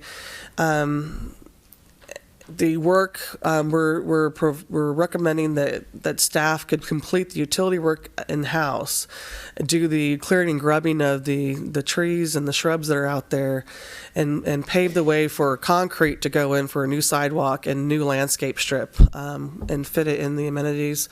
Since it is a revised design, it should go to Planning Commission for review if we go this route. And then the earliest meeting we could get on is the September 3rd meeting. I'm working with Aaron Heacock on about how we do that if council chose to move forward with this option. Exelu's already provided drawing layouts that we can provide as application. But it's a really cool product. There's, for about $5,000, which is included in this price at the 171, is an automated that we could use an app and it'll tell city staff when the toilet is low on toilet paper or paper towels. Every 30 flushes, it will screen down and spray down the internal section so you don't get that urinal smell. And it's just, the possibilities are endless. If the power goes out, it'll allow the person to vacate, and then it'll lock up. And when the power comes back on, it's automated on the front. It's a smart toilet. It's just I haven't tried the one in Napa. I honestly haven't tried it, but it's here to you tonight for a direction on moving this product. I provided options if you wanted to do I think it's always nice to have instant hot water. So there's, for $4,000 more, you can add the instant hot water warmer to both sinks and both bathrooms. There is some minor installation on site that can be done either by a contractor or probably our in-house staff. It's an exciting project that we could deliver it within our budget. I just wish we had maybe tried these options maybe sooner. Maybe staff had, but it's nice to know that it's a more cost-effective solution for the city if you choose to move forward with it. Okay, thank you. Is there any initial comment, question from the council? Thoughts? This is super. I mean, it really is, because that Napa example, we've got the example right there. Anyone can visit it. It's on Main Street in Napa, and it's a fantastic, for what it is, it's a great facility, and this is so cost effective. So kudos to Public Works for trying to figure out what the right approach is, and this is a really good one. I agree. Same thoughts. I don't think the public can really get a sense of what photographs we have. I don't think that photo does justice to the size of it and the look of it. It looks really impressive on our screen. On some of the slides I've seen, the doors are facing out towards the parking lot, the sliding doors. Is that the intent here? Because there are no doors I can see there facing the other way.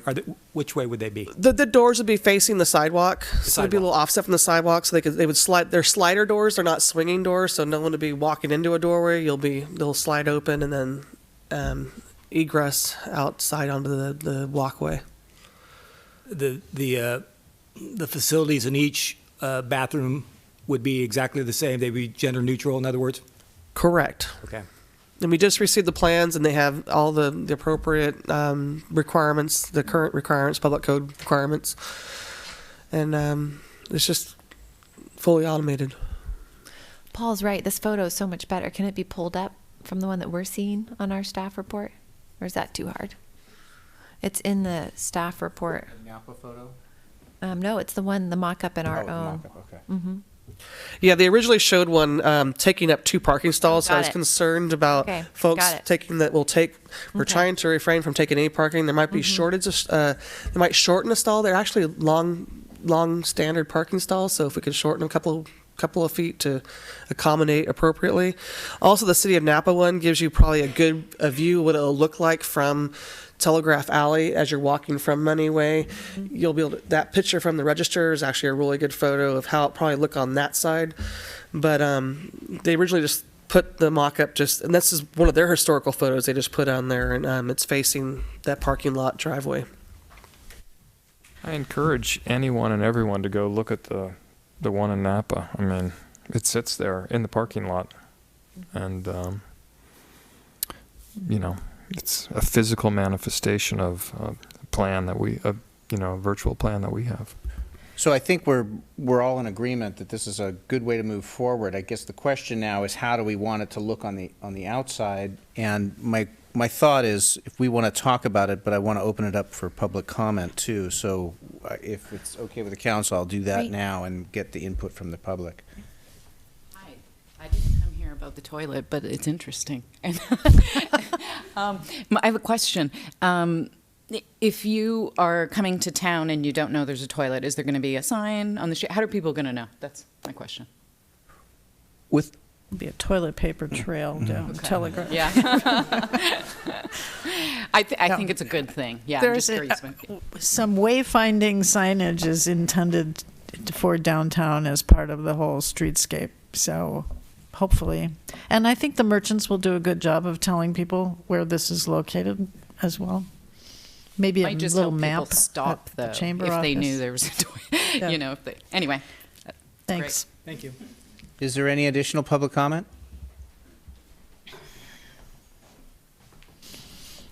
Anthony McKelly, 1125 Cornell. I'm also in favor of this. This is an article that I'll give that gives a really good picture of it that Jesse got for me. They installed this toilet last year, April 19th in Napa. And if I could read just a little bit to tell you a little bit that's not been said today about this unit.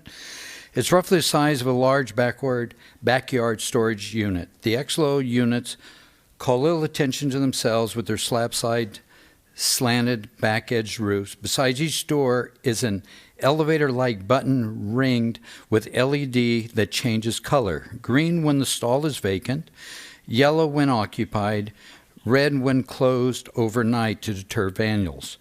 And Napa was set up to close at 11 p.m. to 7 a.m. The real dog and pony show began when I pressed the button, triggering the polished metal door not to pivot inward, but to slide open like a spaceship portal in a science fiction movie. Before I could answer the call of nature, a male voice greeted me. Welcome to XLO, came the video on the speaker, press the button to close and lock the door. After I touched the button and the door slid shut, the unseen glide reminded me I only have 10 minutes in the unit. Now, I don't know if ours is like that, but you only got 10 minutes.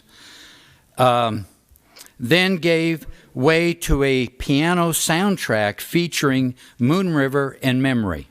Okay? And like I said, I don't know if we're getting the same as Napa, but this is what they did. So, like David says, this is what's going to happen when you go down and read it. Inside a metal door was placed on the left. To the right was a metal-lined sink, soap dispenser, hand dryer, all buttonless and operated by holding your hands underneath. I passed my hands under the tap and heard an immediate whoosh of the toilet, which flushes only when the sink is started to flow. The soap spout and dryer worked mostly without incident, although each use repeatedly triggered the hidden faucet placed just a few inches from the other spout when past the finger. But finally, one last button pressed set me free to step outside, pausing the elevator music and pulling the door open to let the afternoon light in. Had I lingered longer than 10 minutes, the hidden voice would have reminded me that time was passing and the door would slide open shortly afterward. An even longer time without movement inside the bathroom would trigger an automatic call to the Napa Police dispatcher desk. And after every 30 flushes, a stall washes itself with disinfectant and dries itself with fans, all while a blue light by the door informs passerbys. Park employees also will clean each toilet the old-fashioned way when filling a soap dispenser. But that's how that works. So the only thing to me is you got 10 minutes, and it only flushes when you use the sink. So you're going to have to put signs, I think, in there that says you got to use the sink, because otherwise the toilet is not going to flush. So there are little quirks, but I'm sure we can work it out. And I've seen it. It's a great unit. And I'll give this to Cindy if you want to see a better picture of it. But this was in the register, and it's been there a year. Thank you very much.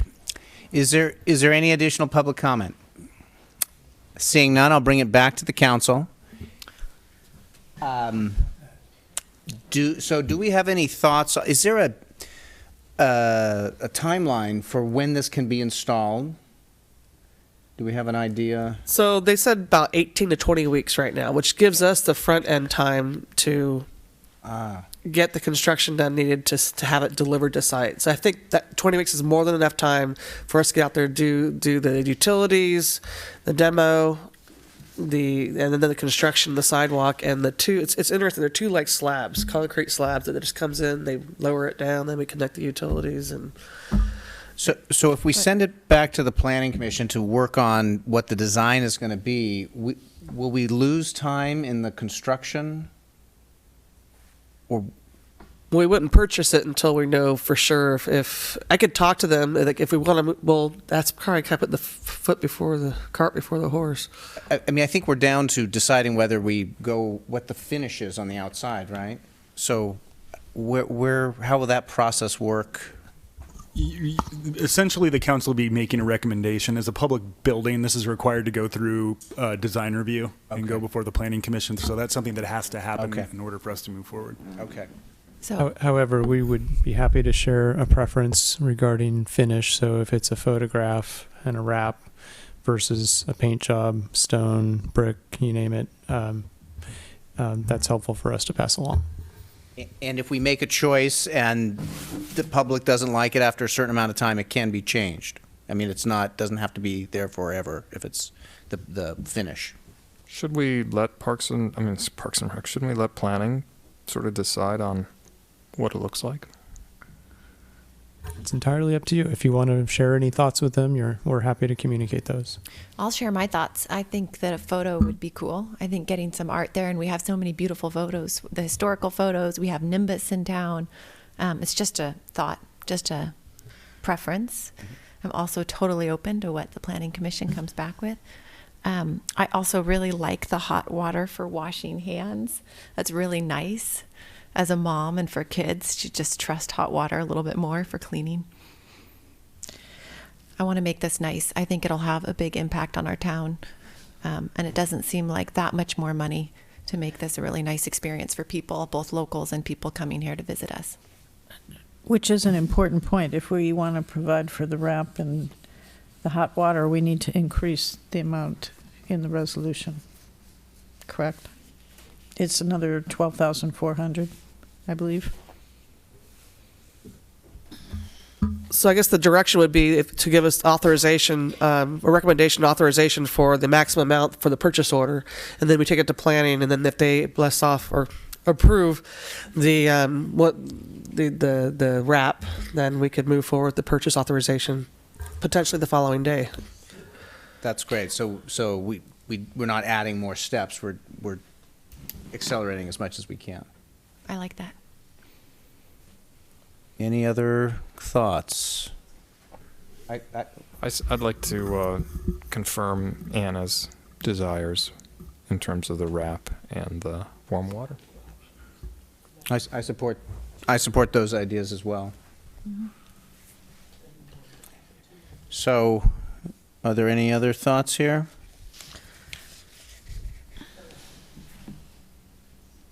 Nope.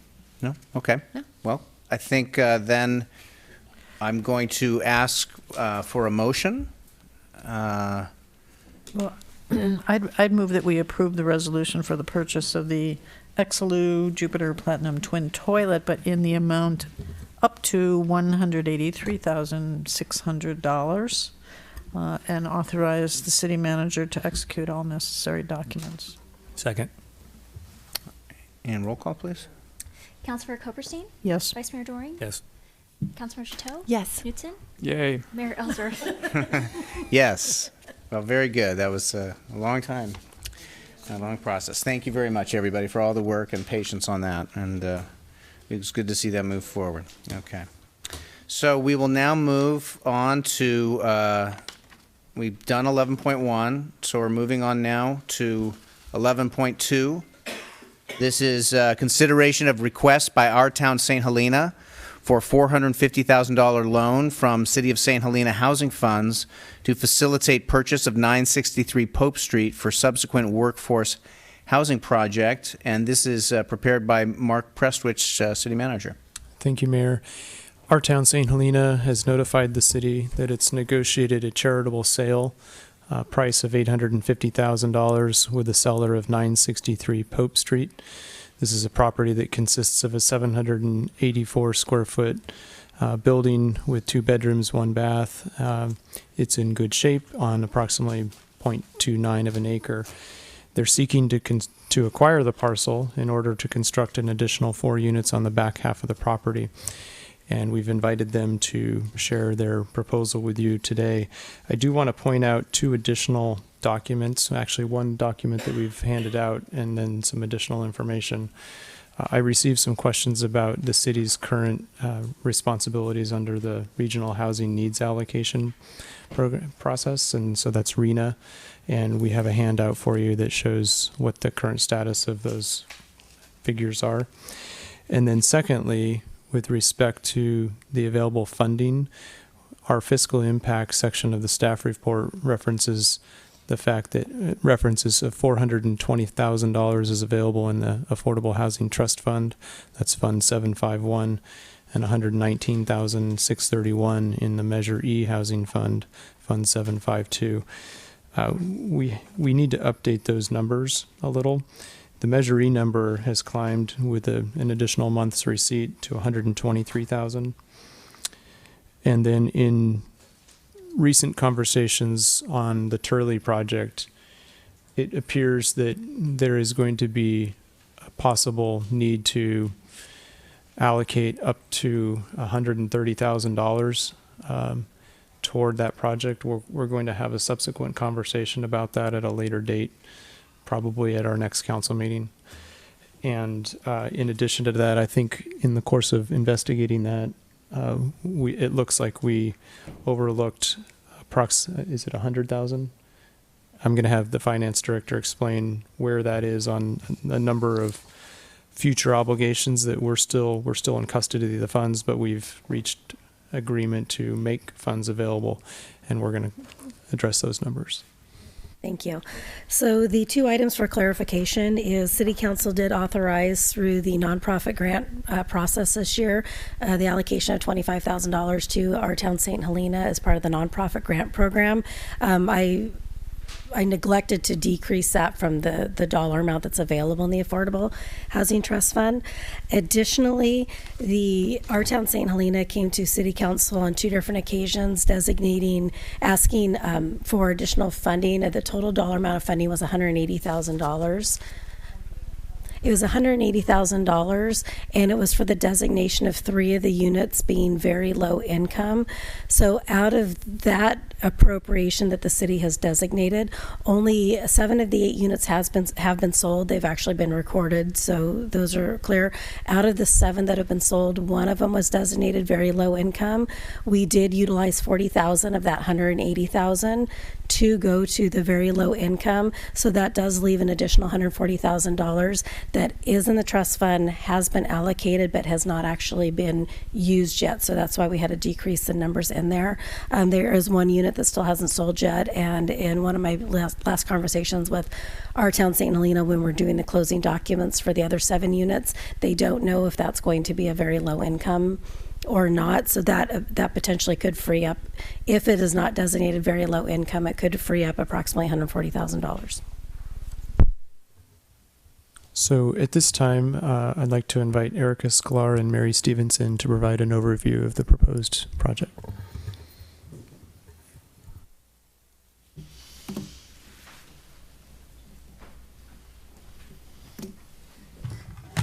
Good evening.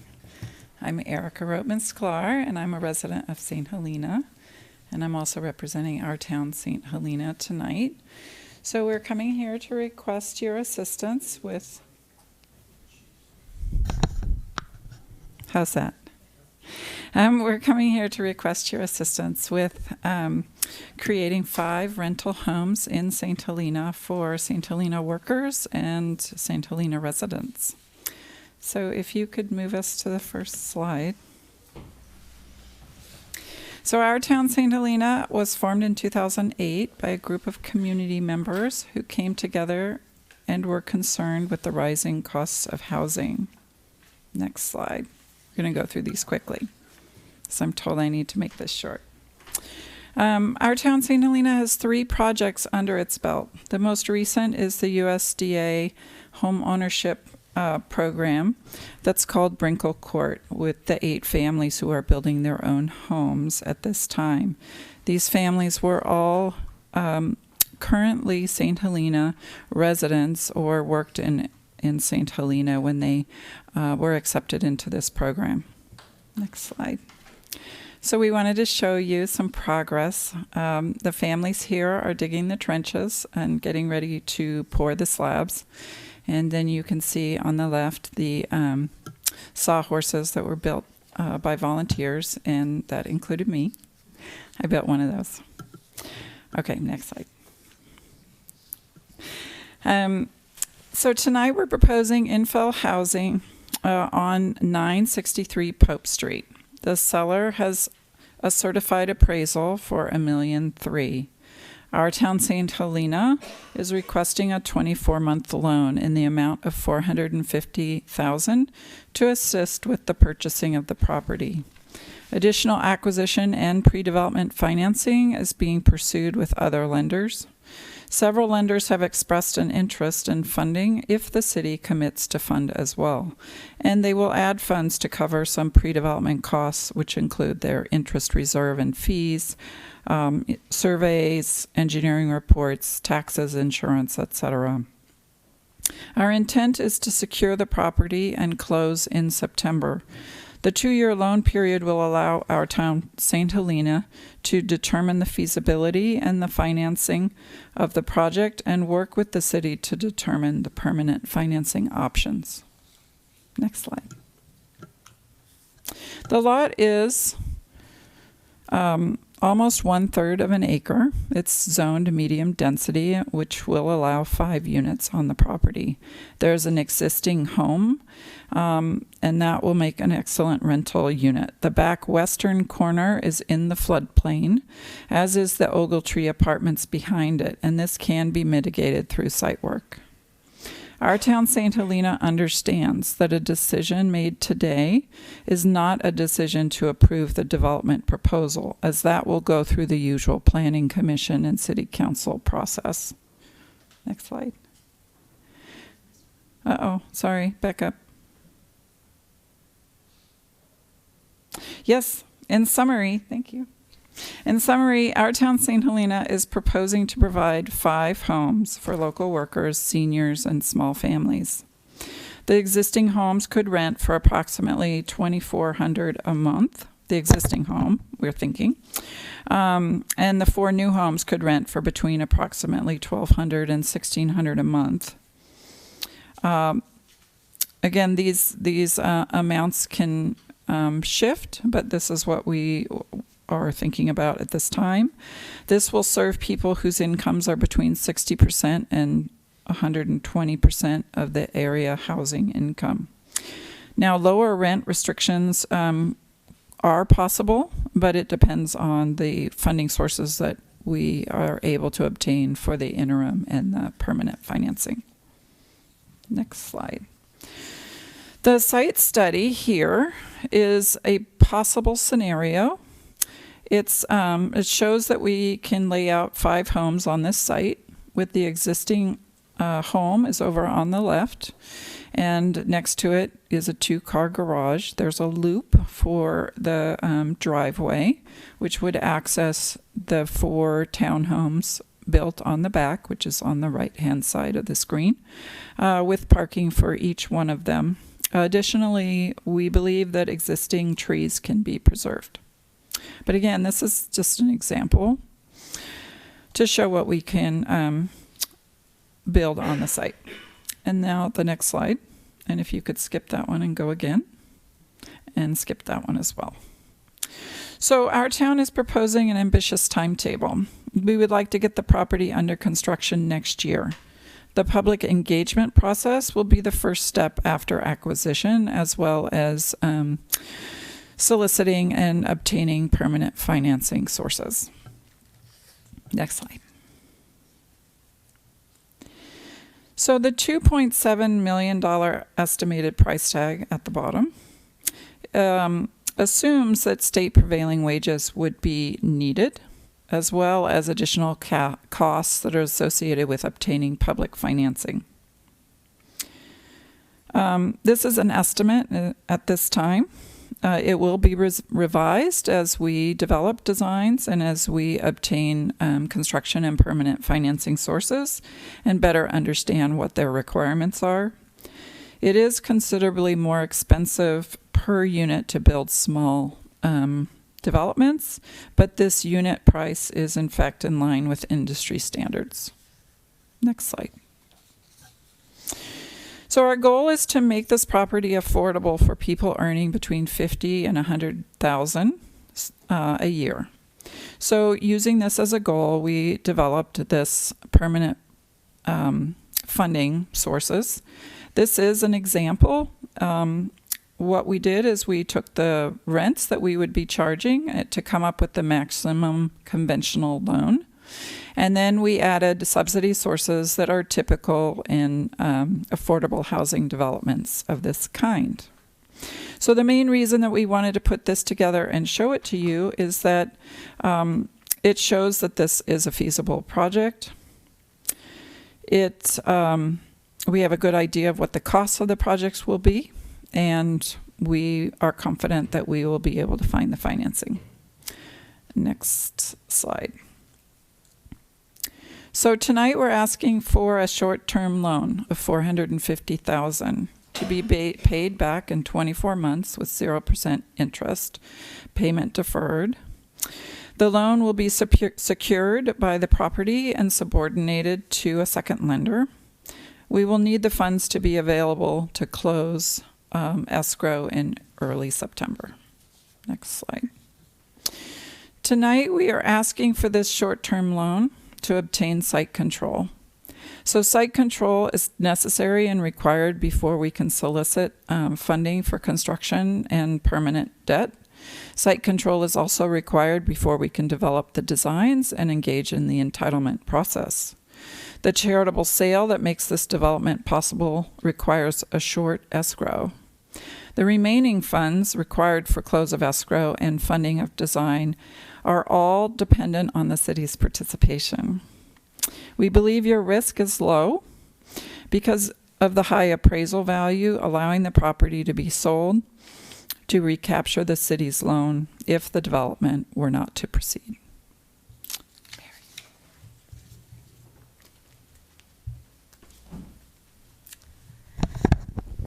So I'll go through this very quickly because you know these numbers, but this is the amount of affordable rentals in St. Helena today.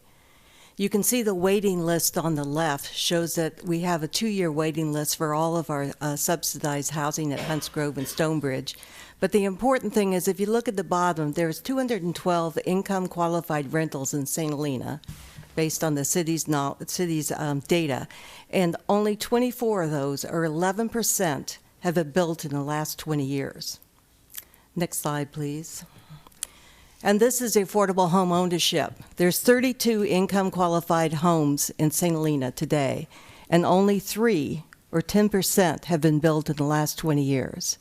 We have 8 coming in 2021 for Vinkle Court, but that project's already been in the work for 5 years. So we are way behind in our ability to provide affordable rentals and home ownership in our town. Next slide, please.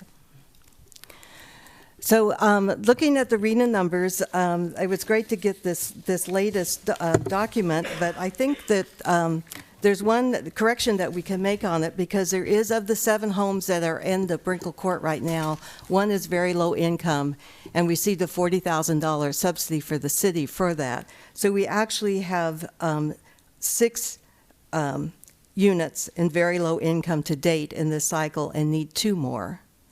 And we have 10 low income in this cycle and need no more. So we can work on the details of that. That's just one difference, but I think that's worth noting. And so if you look at our RENA numbers, this project would provide the moderate income unit that's needed to complete RENA. And right now we have this penciled out at 60 to 80% average household income. Very low income is below 50. It's conceivable that we could put that last two very low incomes in this project, but it would take additional funding. And we're not at the point yet where we can say that that's possible. For the Calderon settlement, the city has satisfied the $2.2 million in fees that have gone to the Affordable Housing Fund. We're not particularly happy with this in that there's only been 16 units of affordable housing built.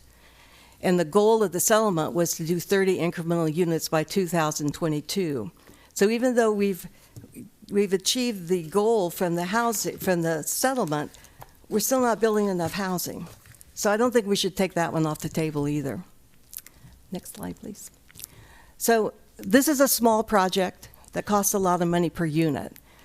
These are all the pieces of property that we and other people are looking at right now to do larger projects. These are all properties that are close to or over an acre on the side. And there's no priority order. Some of these we have feasibility studies, some of them don't. But the problem is that none of these are going to come on for housing in the next 4 years. If we bought one of these properties today or somebody else did, it's going to take 4 years to develop a project of that size. So waiting or saving money to do that is not going to help us when we have such a deficit already. And you will note that 9 of these properties are on the west side and 9 are on the east side. Next slide, please. So the housing fund, okay. I think I did the math right on this. But based on what Mark said, I think that there would be, if you took the money that we don't need for the very low income, because our 8th person at Brinkle Court will not be very low income, and you gave us the $450 we need, and you spent the $130,000 that you need for Turley, which is news to us, then you would have $153,000 left in the Affordable Housing Fund. That's just me doing quick financing here. We looked at the Affordable Housing for the last 5 years. The money that went to Brinkle Court was over 5 years ago, and that was a property that was purchased for $700 and appraised at $800 when it was given to us. But of the $100,150 in affordable housing funds that's been spent in the last 5 years, 75% of that went to Turley, 13% went to legal, and 12% went to other. The other includes the $80,000 that you loaned us, which has not been credited back to the Affordable Housing Fund, I don't think. It has? Okay, then that includes the money that came to us and then other things, smaller things. Last slide, please. So we think this is a no-brainer. I mean, the general plan, the housing element, your strategic goals for the city all support this kind of housing. The community has been expressing the need for small infill housing for years. Finding a property that can facilitate this kind of housing without having great impact on the neighborhood is pretty amazing. And being able to get that property below market value, was on the market for 1.2, and we have got a possible charitable sale for $850,000. That is amazing, and we don't think we should pass up this opportunity. So we'll be glad to answer questions about it, and we hope that you will vote on this tonight so that we can get the money and close escrow in first week in September. Thank you. Thank you. Okay, I'll bring it up to the council. Any initial comments or questions? Pardon? Open it up. Oh, yeah, well, yeah. I'm going to open it up to public comment.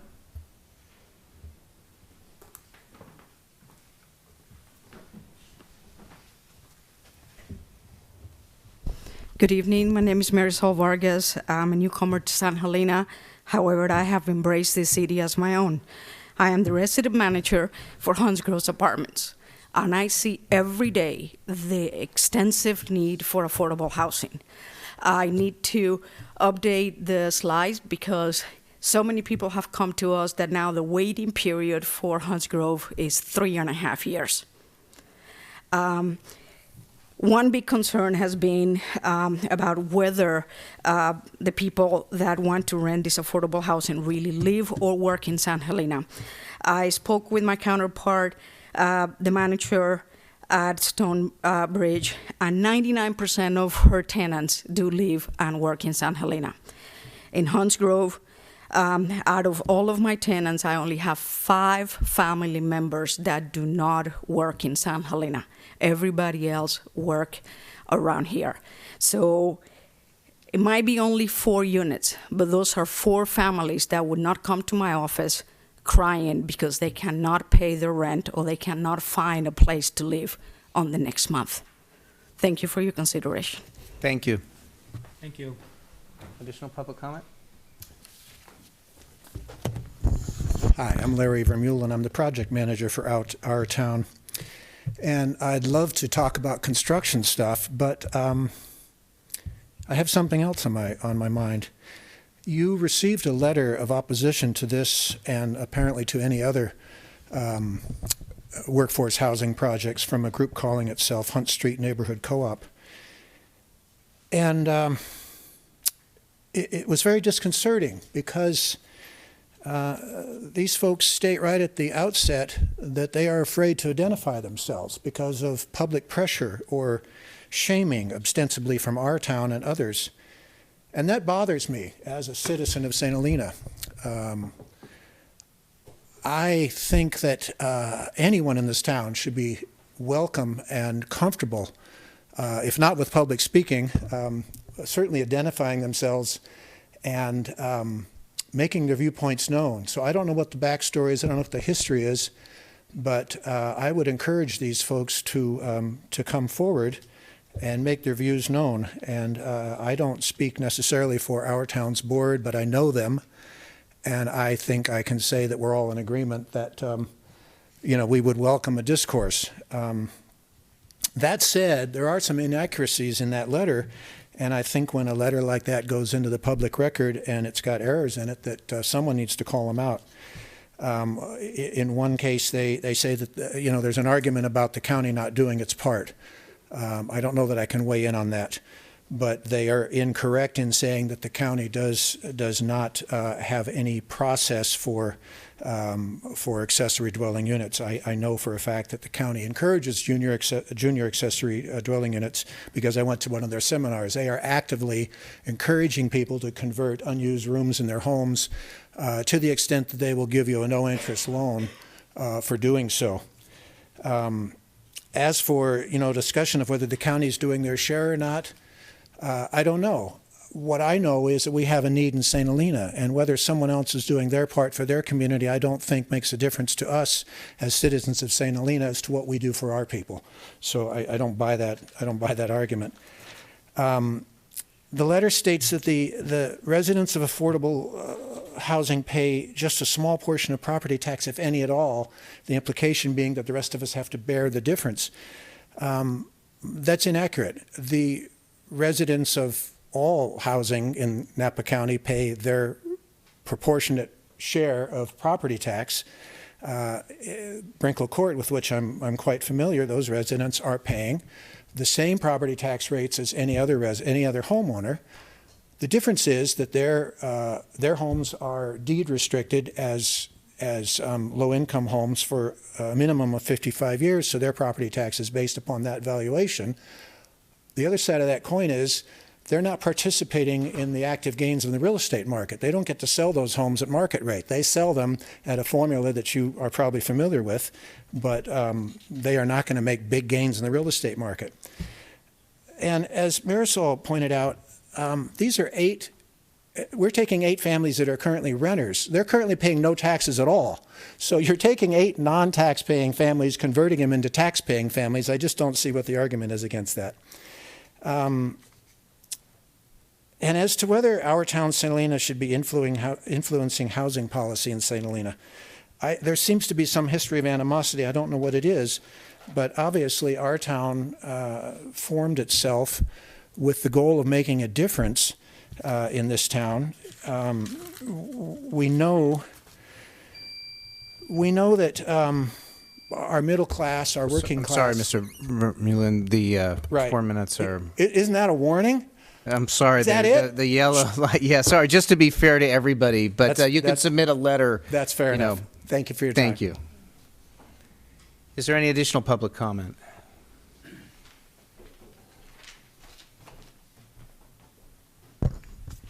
Anthony McKelly, 1125. My only concern is that this stays workforce housing. Not like Hunts Grove, when it started, was going to be for residents of St. Helena, they were going to get a point. But once you got federal funds, then it opened up to everybody. We have to start providing housing for the people that work in our shops. I mean, you've had restaurants close, have told you they couldn't get help. We need to get those people housing here. And as long as they don't get federal money, because otherwise they're going to come back and say, now it's affordable and anybody can come here. I want a commitment from them that these people that are going to live in this place do work presently in St. Helena at one of our shops. And the other question is, it's come up from a lot of people, and I'm not part of that group either, Larry, just to let you know, that when are you going to start building housing on other parts of town? Everything gets shoved on those people on Pope Street.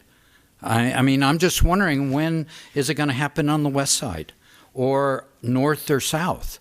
There's parcels out there, and they have a parcel identified on their map as a too-good property.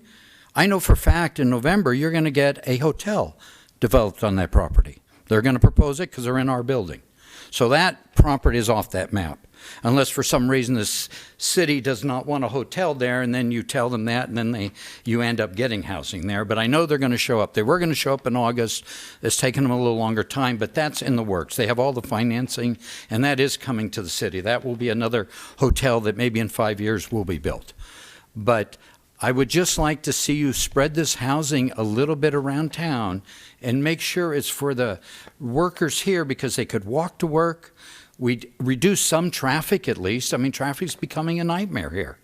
And that's all I'm asking, that they guarantee this will be people that work in St. Helena and not bringing in other people from other areas. Thank you. Thank you.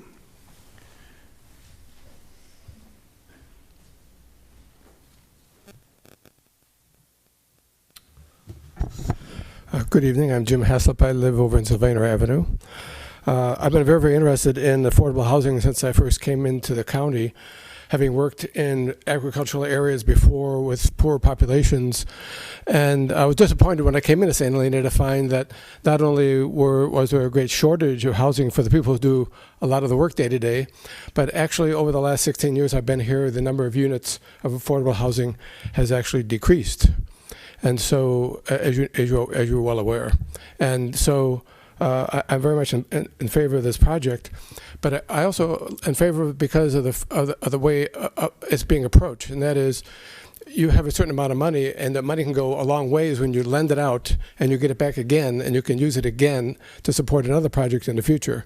So just a fiscal responsibility really stood out to me when I read what was on the agenda for tonight. And I want to congratulate you for proceeding in this way, assuming that you will. Thank you. Thank you. Is there any additional public comment?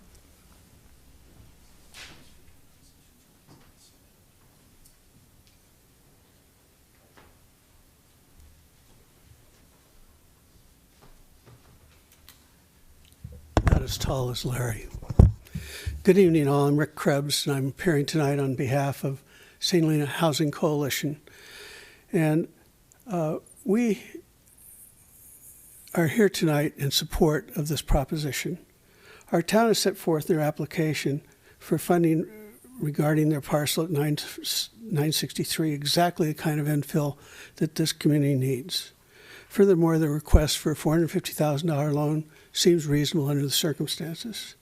However, SCCH, which is our initials, would like to point out to City Council and City staff that equal city funding based upon relative size of projects undertaken by SCCH receive the same equitable financial support. SCCH recognizes the city is faced with a finite amount of resources. Therefore, in order to create new and additional sources of funding for affordable housing, that serious consideration be given to convert St. Helena into a charter city, thus opening the possibility of new taxes in support of this critical need. And I'd just like to respond to Anthony on the Too Good property. That would include our portion of it for 64 additional rental apartments that would go to moderate and low-income housing. Thank you very much for your time. Thank you. Is there any additional public comment? Okay, seeing none, I'll bring it up to the council. Any initial comment, question, thoughts?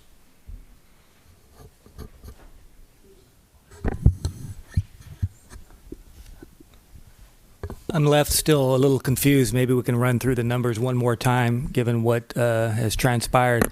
I want to make sure that we are meeting our obligations in the cycle for RENA, and that I want to kind of get a better sense of if this money is loaned out, how much is left over in the two funds you discussed. I know you said that, but I think I need more sort of concrete answers to those two questions. We want to provide the bottom line number for you.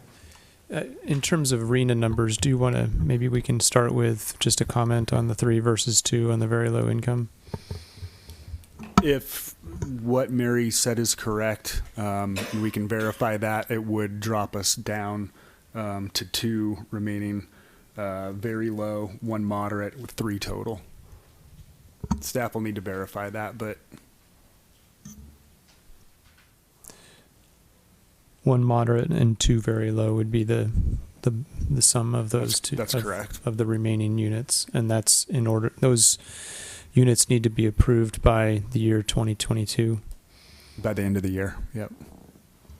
That's the timing on it, so it doesn't have to be constructed, it just has to be approved.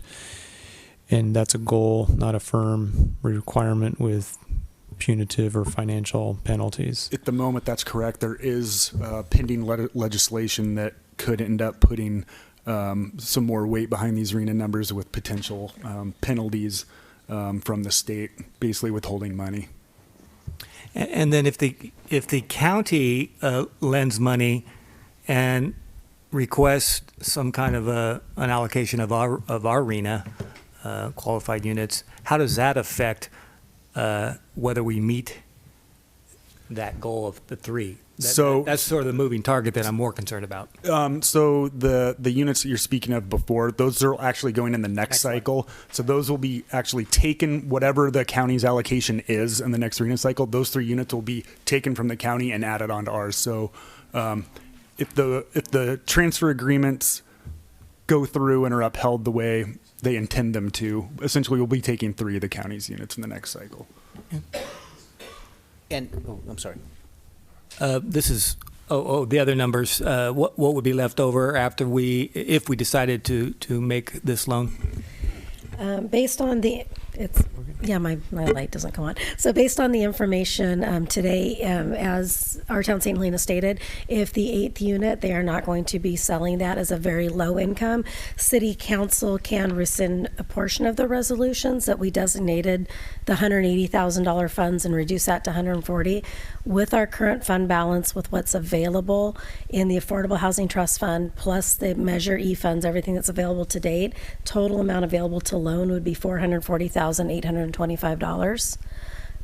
Another option, if council would, just for consideration, is that in fiscal year 2018, council did pass a resolution to use affordable housing impact fees to cover development impact fees. That is something that we can look at. I remember we received clarification before from Wilden saying that city council can make the determination to actually waive the fees as opposed to using affordable housing. So it's something that we can bring back to city council for consideration as well, that could potentially free up additional funding. But I again would want to verify with the city attorney and also with the experts to make sure that that city council has the authority to actually waive the fees as opposed to just having Affordable Housing Trust Fund pay for the fees. A question for the applicant, I guess you are at this point. Talk about whether there's been a phase 1 and what the result is. Yes, Yes, the phase 1 has been completed, and there were no findings. Yeah.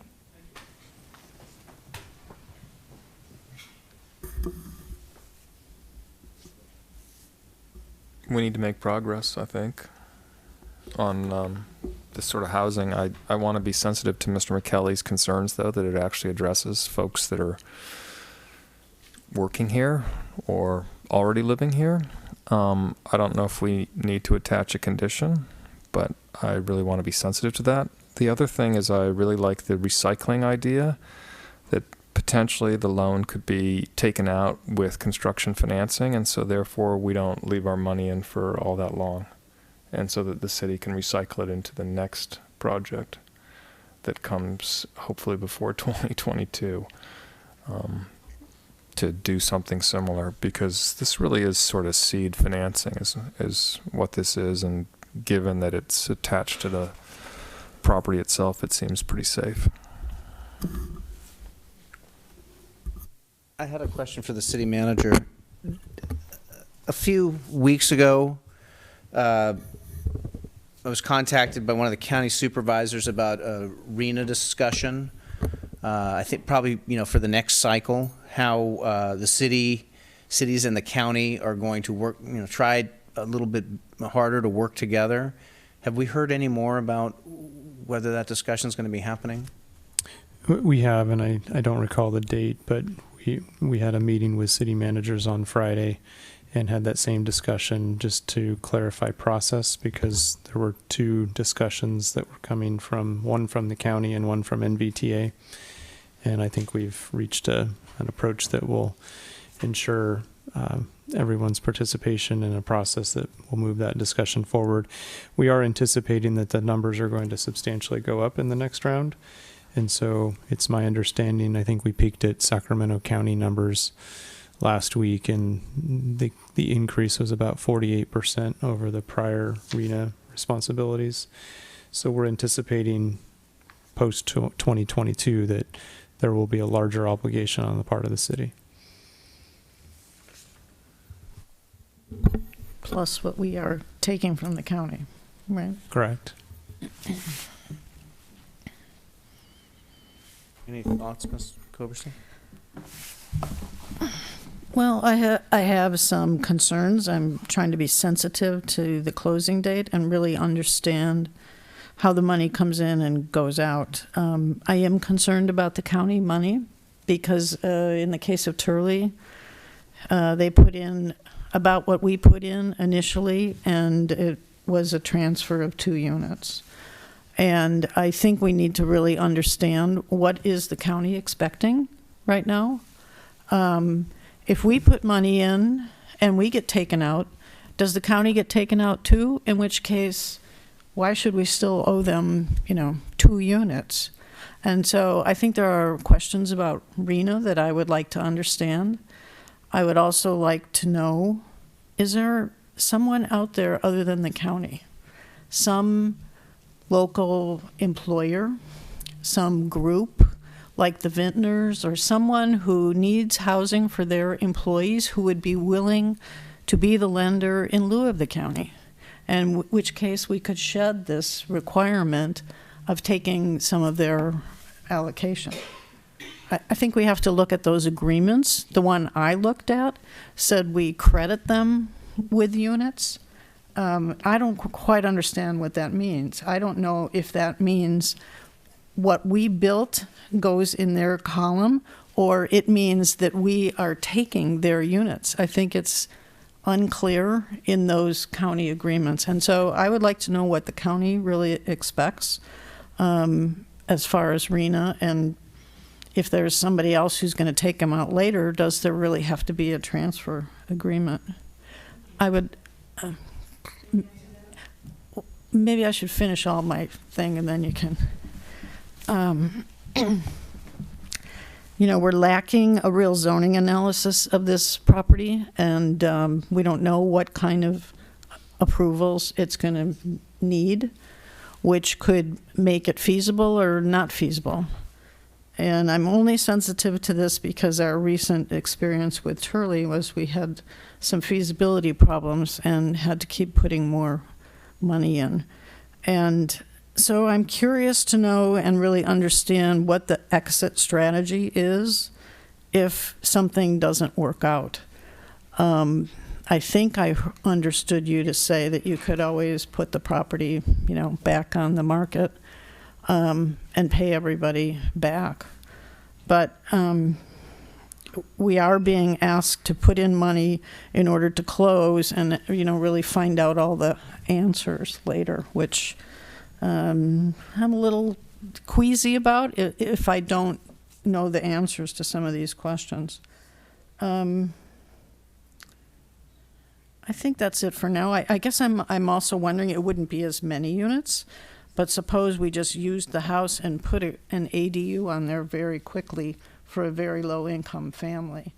That's not the number of units you've proposed. I want to know what you think about it. It would help us satisfy our very low-income requirement, which we seem to have trouble doing, and we don't have that much more time to satisfy that. So, for starters, those are my comments. The county loan, or what do you? Two things. We really rushed through this presentation because we all want to go home. And secondly, we've been working on this for exactly 5.5 weeks. And in the last week, we have done two things. We're asking you for a 2-year loan so we can acquire this property. And we also have secured an agreement with another lender that's not the county to provide the rest of the money if the city puts in their money and subordinates to the $500,000 for the other lender. The county would not be involved. There's no RENA credits involved in this at all. The 2 years gives us the ability to figure out the best way to do this property.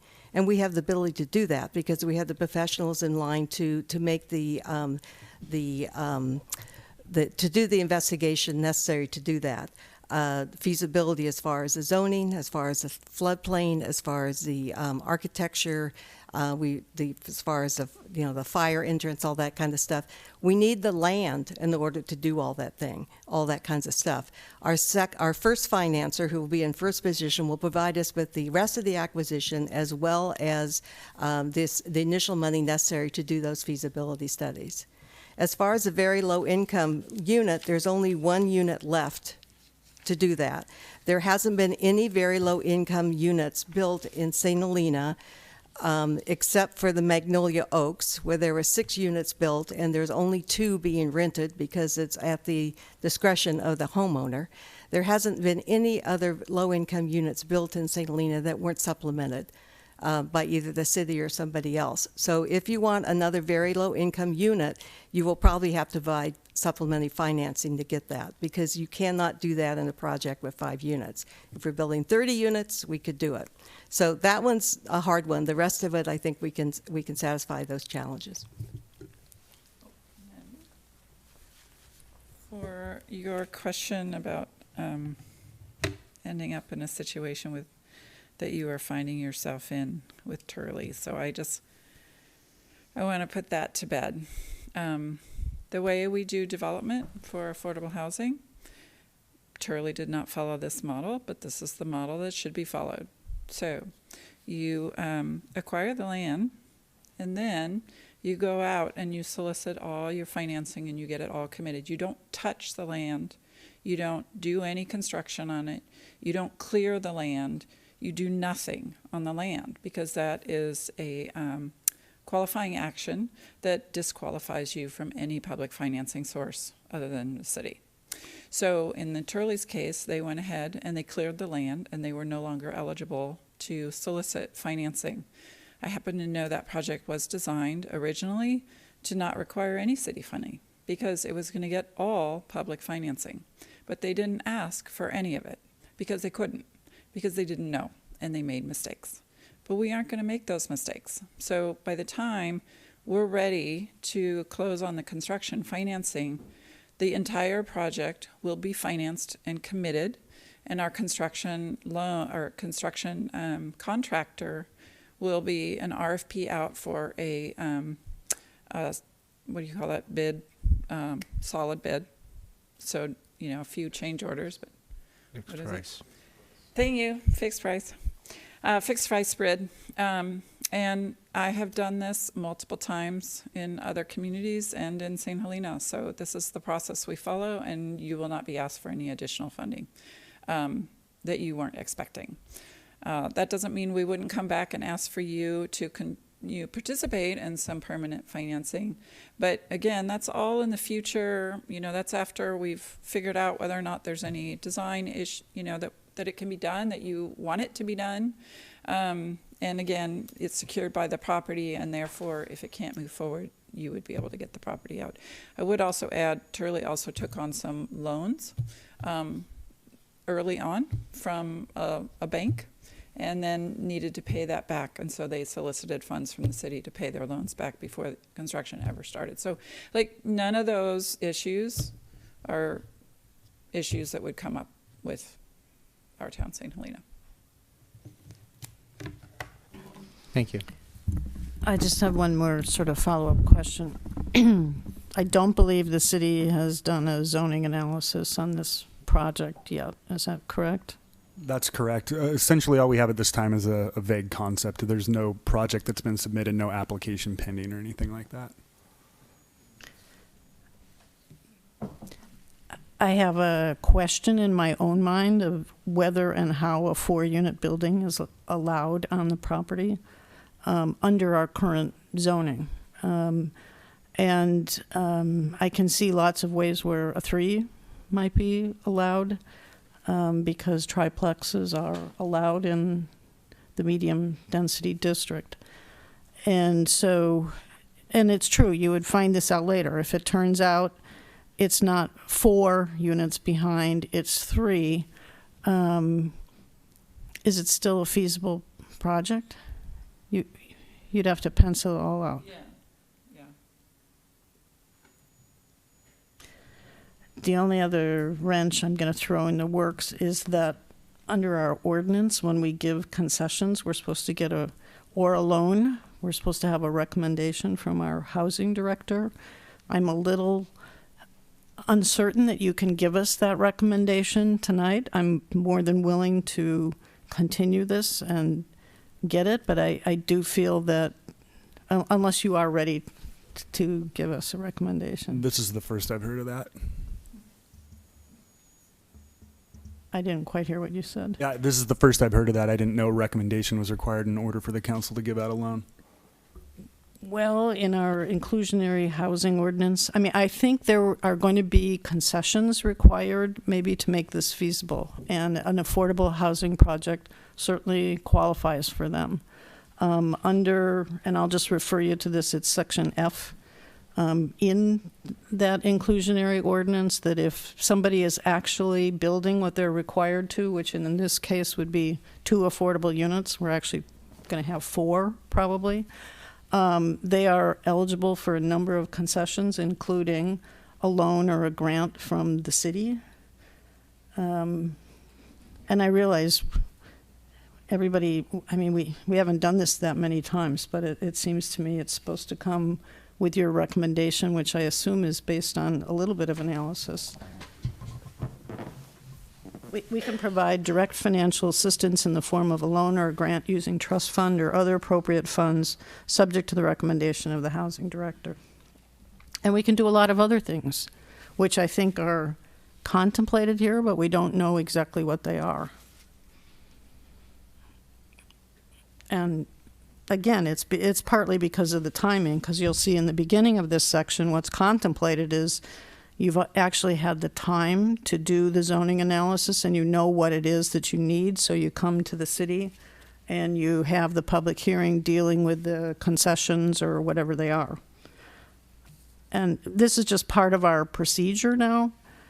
If we don't really have any money at risk and we don't have the county in the picture transferring RENA units to us, that makes it sort of a different animal as far as I'm concerned. But and the fact that the purchase price is less than the appraised value, it seems like if it had to unwind, there's very little risk to us. But I'm not certain we're following our procedures. and this is frankly something that can go on the list for the land use attorney who's going to help us revise the zoning ordinance and deal specifically right up front with housing, because it is another example of where you'd like to act quicker, and maybe there are some regulations that are in here that need to be fixed. But again, just so I understand, the idea is that if the project is feasible, you're going to get construction financing that'll take out the city, and it'll also take out the other lender right now. Correct. And it's possible that construction financing would provide for a very low income unit, depending on the loan rates and how much you need to cover the debt service. It won't provide for a very low? Well, I mean, the way I know what Mary's saying, which is that it's very hard to subsidize to a very low income, because the rents would be less than $1,000 a month. And that means we couldn't support very large conventional debt, and therefore we have to bring in additional subsidies. So that means looking for more subsidies. So I can't say that we couldn't find them at this time, or that the city wouldn't be interested in contributing as they did to Brinkle Court. So the willingness is there. So it's just a matter of acquiring the property and then doing all the work to... Well, it seems to me that it would be a reasonable use of our money to make it happen so that we are satisfying those requirements. I'm not suggesting we wouldn't. I just want to know if there is a way to do it. It's something that might cost more money down the road, but at Brinkle Court, it was $40,000 one time, correct? Right, yeah. So the willingness is there. That's what I wanted to say. I'd like to hear from everybody else. I want to do it. I just want to make sure now that we're following the right policy. I don't know that part yet. But I think that this is exactly what we need to do in town. We've talked about doing the infill. These opportunities don't come up. If it is we can provide 5 units. That's something. I am sensitive to I've heard the east side, west side. I know we're doing it again on the east side, so I'd like us to be able to be open for our west side project. But right now, this is the one that we have before us, and it's doing something when we really need to do something in town. I'll speak just a little bit here. So this is the type of project that I think is worth very serious consideration. I think we're moving a little ahead of our housing strategy. The idea with the strategy was to have a design so that things would come in a balance. So I am a little bit concerned that we're moving forward on the east side without a west side project. I believe that the county, about a decade ago, in altering the definition of the word agriculture, allowing more commercial activity in the ag preserve without analyzing the housing repercussions, I believe we're in a ripple and being affected by that. I think it's worth serious engagement with the county to talk about how we're going to do this together. One of my thoughts now is that if there's process that we need to look at, if there's a way, and this I guess would be looking at the seller as well and their willingness to give the time, to look at the process. If we can find a way to continue, look at the process, and at the same time engaging the county and saying, we want to move forward with this project, but we also want a west side project at the same time. Let's come together in a very short period and find a way to do that. I wouldn't want that to hold that off, but I think that we're going to run into problems if we don't do this in a balanced way. The things that Ms. Koberstein brought up in terms of process, if that gives us the time to look at it, does it also give us the time to talk to the county about what more they can do? Well, I'm not sure I want them doing anything on this project. On this project. No, I'm thinking about a separate. I take a lot of comfort in the fact that they may not be involved, because that's the other thing about small projects. You get them involved and you're getting half the units you thought you were getting because you're transferring everything you did to them. And they're just paying money and kind of getting off the hook of all of the management and all of the work that makes it happen. And as I understand it, the theory for that is that they don't have any place to put housing. I can think of some sites pretty close by where they could put affordable housing. So if this can be done without the county, that satisfies one of my concerns. What is the closing date? Currently September 3rd. 3rd? Yes. I mean, I'm wondering if we can just do a little more analysis before the 3rd, so that we can all be a little more informed about what is needed to have a 4-unit building back there. And I assume the property has to be consolidated, maybe re-subdivided. I think the applicant has a... Our challenge is that anybody who is going to lend us money for the rest of this project wants the city's commitment to do it. And it will take us 2 or 3 weeks to get that loan processed as well. So we're kind of stuck between a rock and a hard spot here, because if the city postpones this for another 2 weeks, we won't be able to get the rest of the financing and we won't be able to close. So it's kind of a do or die at this point. Can you tell us in a public setting a little bit about the seller and whether the city's good faith efforts would allow the seller to defer the close date for an additional week or two so that we can go through the proper processes? The seller is very anxious to see this project go forward. But the seller also knows that his selling season is going to end by mid-October at the latest. So if we can't deliver on this, he doesn't want to lose the whole selling season if he has to put this back on the market. So the seller is a challenge, but the bigger challenge is the first lender, because that is an organization that has to go through another whole due diligence process that they won't go through unless the city is committed. So we get a week. You guys come back in 2 weeks with a decision that puts us behind the 8 ball. Yeah, can I just add, I'm a little confused as to, I'd love to clarify a little bit as to what is the additional process that would be needed for you all to feel comfortable with a short-term acquisition loan. We are, we have the basics, the phase 1, we're getting the survey, we've got the appraisal. So we have all these studies that we are doing, and the loan certainly could be contingent on all of those, and they're all done, so we can submit them all to you, as the other lender is requesting as well. But the idea of doing additional feasibility analysis, that is exactly what we do need to do and why we need to acquire the property, so we can go through that process in the normal fashion with the city and going through the planning commission and so forth, and more of your zoning questions and so forth.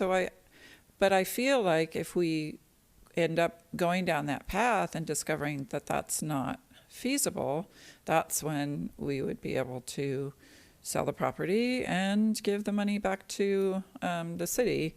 So that's where we feel that it's a very low risk short-term loan. Ms. Sklar, isn't the key question, though, about the process for dispersing a loan from the city? That's really the critical path, is that we need to have some process that the city goes through before it is willing to make a loan decision.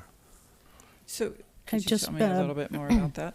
Councilmember Doring's been huddling with me. He thinks that's probably, we don't need your recommendation because it appears to be a subsection, but I'm still, I don't know. it's difficult to be put in this kind of a time situation without knowing exactly where you're going. I mean, I'd be happy to be back here in a week if you could, you know. Could we think about a special meeting in a week? Is that a potential?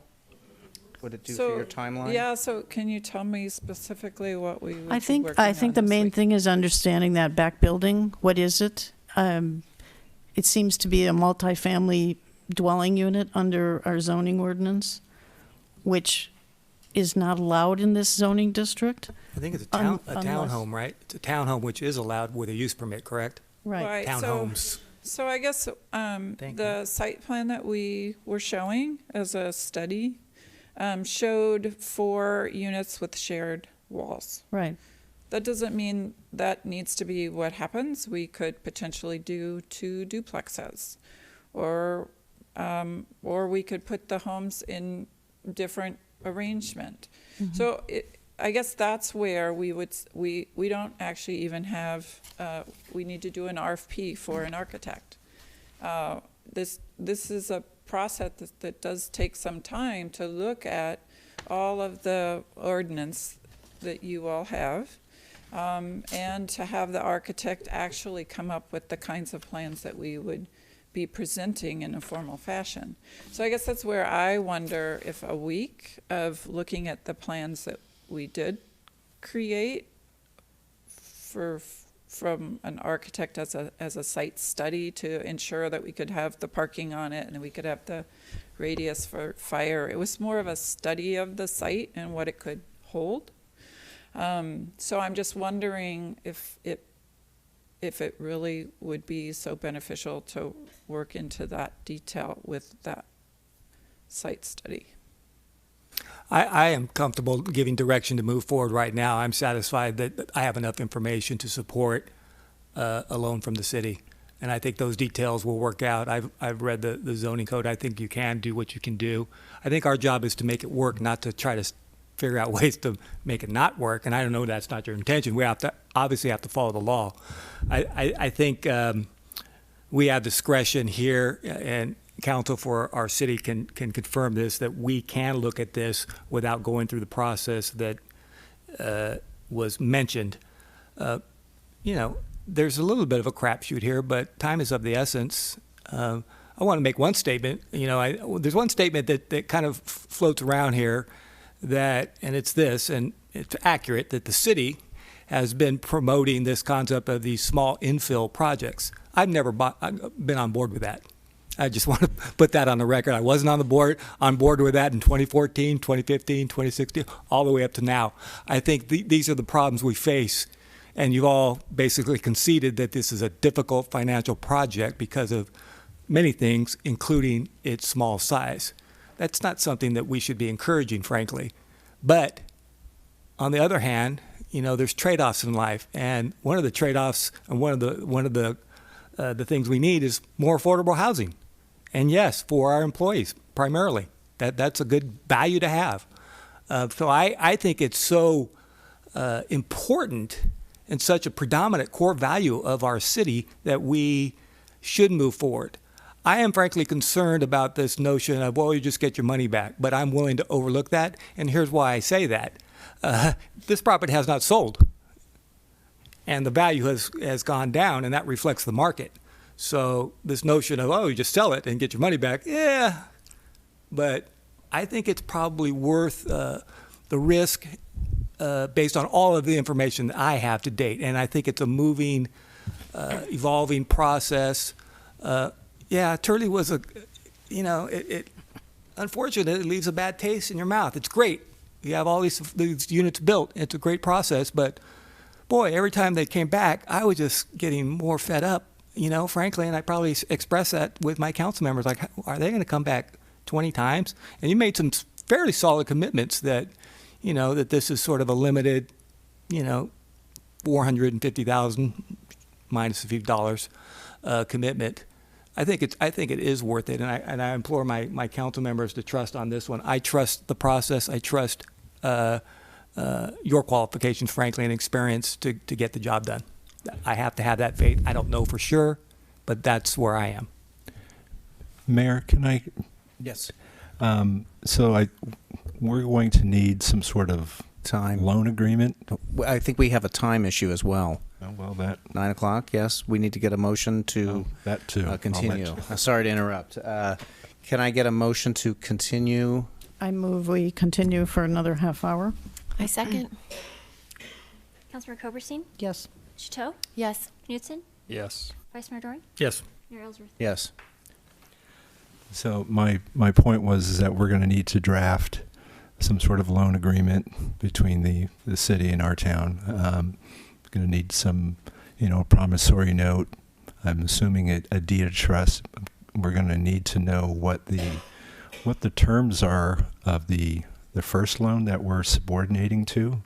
We're going to need to have an understanding of what happens when the loan if it isn't repaid in 2 years. Should the project go forward? Do we have rights of foreclosure? Do we want some sort of option to buy them out so that the city can step in and acquire it and do something different with somebody else? So I mean, there are a lot of sort of variables that aren't answered that we're going to have to work through, and then I think the council will want to have presented to them and approve before the money is dispersed. It's just walking in and saying we want $450,000 is not something that normally, in my experience, that just happens without the council blessing the actual documentation and what the final terms of the deal are. We're lucky to have the Turley template. We'll throw out certain parts of that. So what sort of time frame would that take to prepare?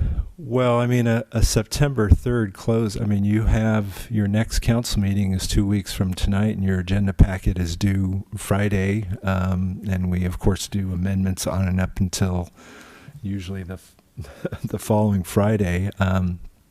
That's really pushing it, because I'm sure they're going to want to see,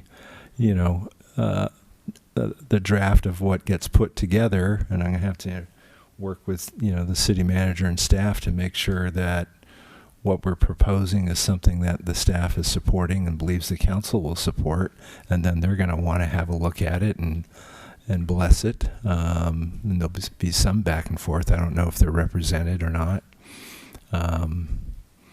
So it's a September 3rd closing date coming to you tonight is extremely aggressive. Can I ask the applicant? Oh yeah, please.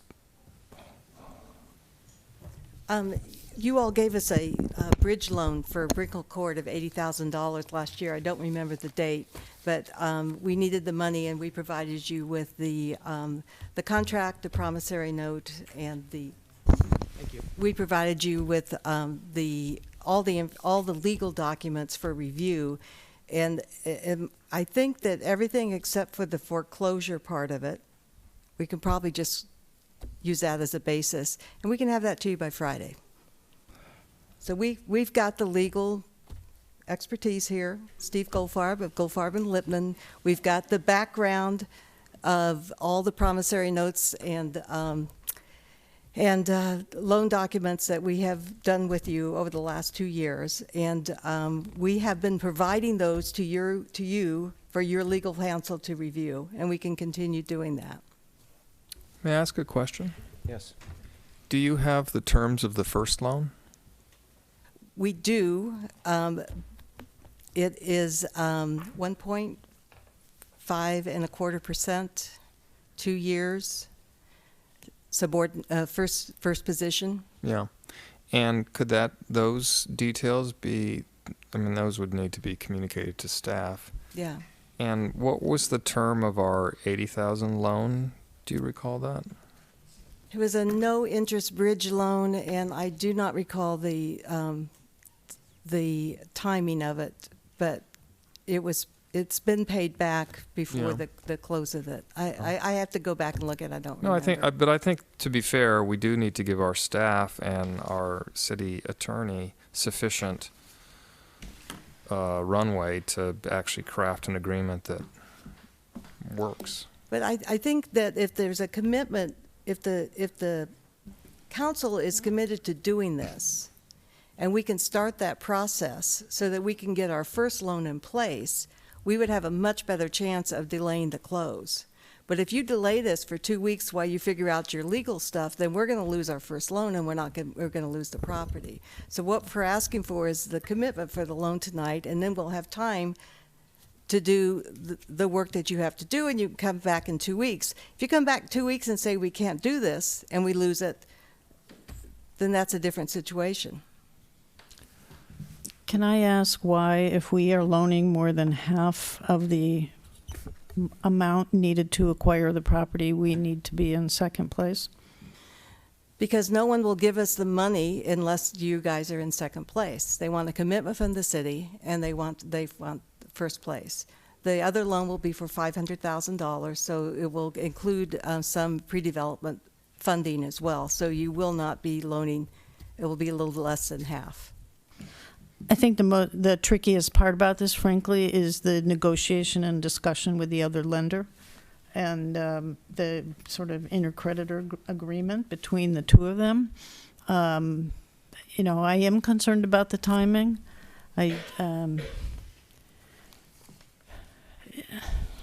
Is the commitment from the council to begin drafting this, putting this together, is that enough for the seller to extend? Am I missing a It's not the aspect seller, of this? it's the other lender. It's the other The other lender. lender wants to know if the city's going to be a part of the project. Is this what we're offering to do tonight in terms of moving forward with the legal analysis? Is that enough? Do you think that's substantial enough for them to say that we're serious? No, I don't think so, do you? Agendize it, give direction, so that's all we can do. Yeah.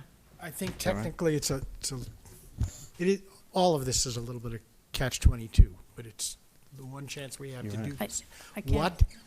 What the other lender would like to hear from you is, we approve this loan subject to the execution of an acceptable written agreement, okay? Note, deed of trust and everything, because they're not concerned that we can't actually do the legal work. They're concerned whether the council is prepared to make a commitment if your attorney came back and said, I think this is a good agreement, it covers all the bases you asked for, and that won't be a problem. But we need a commitment from the council to say, yes, we're prepared to make these loans subject to council's providing to the city council an agreement acceptable to a legal agreement that's acceptable.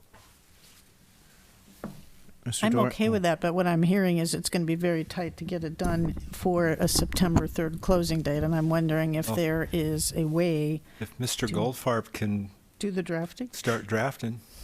We've done all the others. To me, the biggest issue is the agreement between the two lenders. If the project is not feasible and it has to be unwound, is there an agreement on actually what happens? Or maybe what happens is you have the house there and you end up with an ADU behind it, which anybody can do, and that becomes a very low income.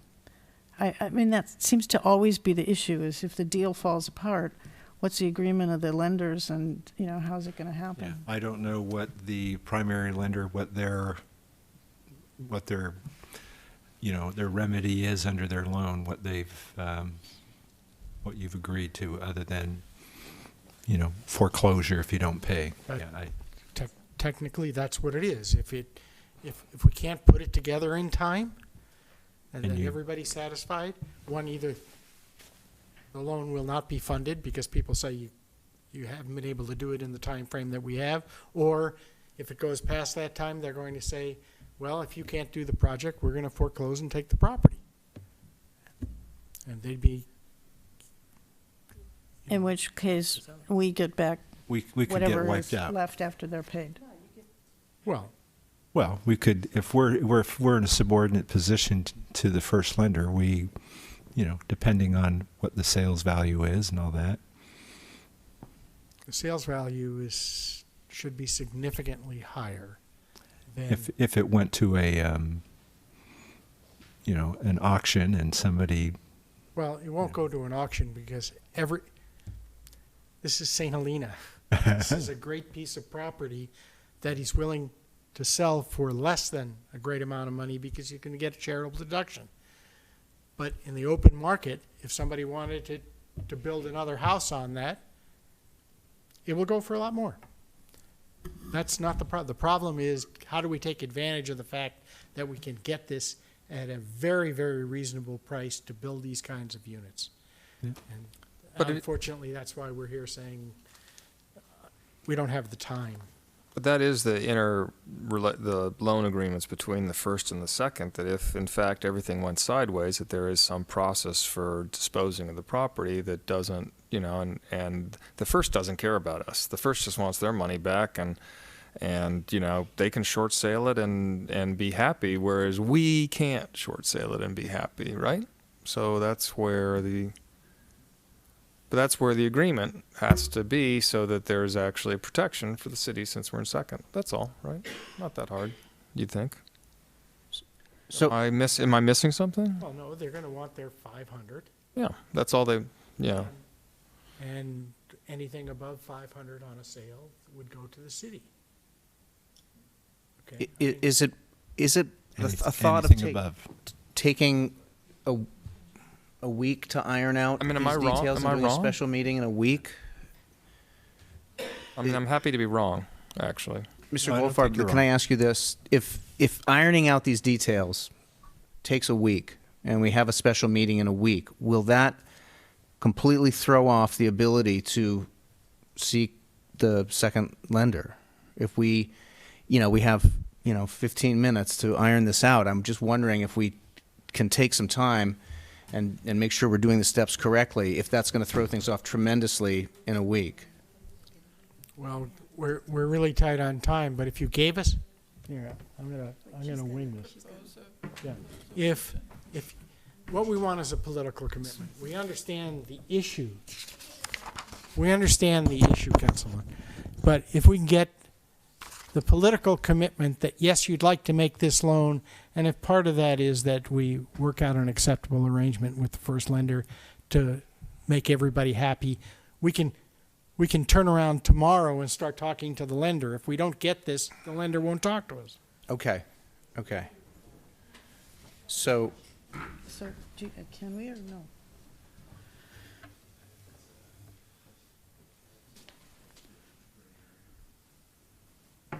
So, so I just wanted to propose as a motion to make the motion to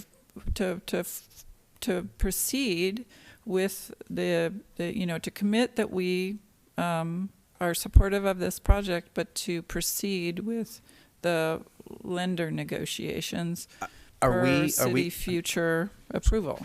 are we agendized to make a motion? Well, your agenda is to provide direction to staff, and that was Councilmember Coberstein's question to me. And would that encompass, I believe it was what Mr. Goldfarb was requesting, that you actually, approve of a loan subject to, the sort of documentation coming back to the council and sort of giving it some thought. That seems to be a little bit in excess of what providing direction to this city staff is about. But if you want to provide city staff direction to, come back at a subsequent meeting with documentation to provide a loan for $450,000, whatever it is, for your consideration at, try and do it for your next regular meeting, which would be in advance of the September closing. That would be something I think you can provide. Does that sound so that we move forward with the direction that we like this idea, but we need this prepared contingent upon this preparation, right? Yeah, there would be an item on your next agenda to essentially authorize a loan agreement, note, deed of trust, whatever documentation is, and we'd have to get it on your agenda, as I say, for your next meeting. Your agenda packet goes out this Friday. I don't think it's going to be available by then, but we will get it to you in advance of the meeting, and it'll have to be before you by in the packet by the Friday before, whatever date that is. Do you have any thoughts? I don't know how many people are going to read all these loan documents. They can be kind of boring, but we rely on you a lot for them. I'm comfortable going to that point, giving you direction now. I would also really like some thought given to what this is. If it is a townhouse project, what is required. It may be just subdivision. I don't know. Just so I'm searching to know if the deal is going to fall apart if there's not 4 units on the back. And I don't know that you can even answer that question, but I would like to know from the staff what we can do in terms of the various concessions you're asking for or not asking for. Just struggling to know how feasible it is and doable it is under our ordinances. And if you could, I don't know if you have the time to do that in the next week, but if you could get together, maybe with Steve or something and noodle through it, I don't know. Any other thoughts? Sounds good. Okay, so I think that's what we can do. Mr. City Manager, do you have any thoughts to add? I think we're obviously going to need time, and so I think from a placement standpoint on the agenda, we can itemize it and publish a week for this Friday, and then submit the report at a later date, and we'll just need flexibility on that.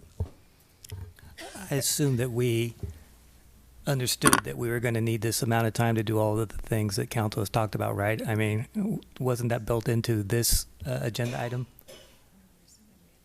We've had experience doing this with Turley and Rankle Court, so we know that I mean, I assume when I came into this meeting that we knew that we were going to have to do a lot of documentation in a short period of time, right? So, well, we didn't want to begin the work until there was clarity on the direction of the council. And then secondly, I'm not sure I was aware of the close date.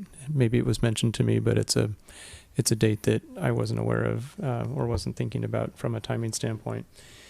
And I think also I was expecting that the seller may have some flexibility on that date. So, would the lender be willing to push back now that you've got at least something from the city council here? So what we would like to do is, with the city's commitment to work with us, to ask both the lender and the seller, actually mainly the seller, to give us a little extra time because we have our financing coming on board, but they need a little more time. But we need to be able to say that something is coming so that we can close our financing contingency. So that's where we are right now. Does that make sense? Yeah. Yeah. Wait, did you say you have a financing contingency? We do. We have a financing contingency in the escrow. So you could ask for an extension of your financing contingency on the basis that the two lenders are working things out, and correct. Presumably the seller would agree. That's what we're hoping. Yeah. I think it's an aggressive timetable to deal with another lender, and you got a holiday. I don't know if it's Labor Day right around there, but maybe you could check that out and communicate with the manager about that. Yeah, so that I would like to call them tomorrow, and that's why I would love to get some kind of commitment from all of you. Well, I think we're there. I mean, I think that's. I don't know how we word it. I don't know how we say it. It would be helpful to have a motion, and I think the second issue relates to the funding. So we've mentioned tonight that our math is approximately $440,000, but keep in mind that the Measure E resources are rolling in monthly, and we expect if everything was even through the season, it would be approximately $23,000 a month. And we're entering the high season. We haven't recorded the revenues for July. July. And so I think we'll be able to if we're looking to fulfill the full 450, we'll be able to count some of the July resources and get to the 450. So just clarity on that. But I think it would be helpful tonight to have a council member articulate a motion in terms of how we're moving forward, and perhaps the city attorney can assist in that. Is anybody prepared to make the motion? You guys are free to do it if you like. No, I would phrase it as, a motion of the council to, providing direction to the city manager to move forward with a preparation negotiation of a loan agreement of up to $450,000, and to be brought back to the council at your next available meeting. Does somebody want to make that motion? I'll make the motion of the council to provide direction to move forward with the preparation of a loan agreement up to $450,000 to be brought forward at the next city council meeting. And is there a second? I'll second it for discussion, but I have a question. Sure. Does that contemplate that when we come back in 2 weeks, you will have had negotiations with the first lender?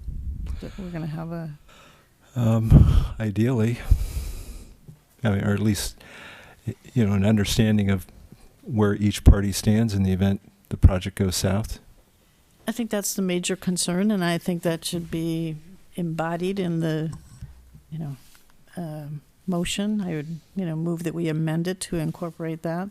We are also doing this on understanding that the county is not the first lender. Correct. If there's time, I would like some further analysis of what can actually happen on here. Maybe it's a flag lot subdivision or something. I'm not sure what it is going to require. But that doesn't have to be part of the motion. I'm just suggesting that we learn as much more as we can in a couple weeks.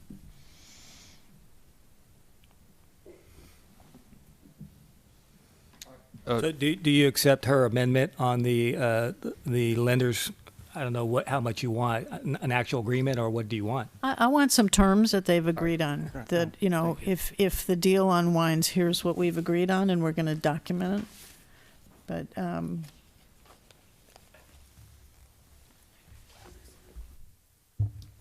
Yes, I accept that.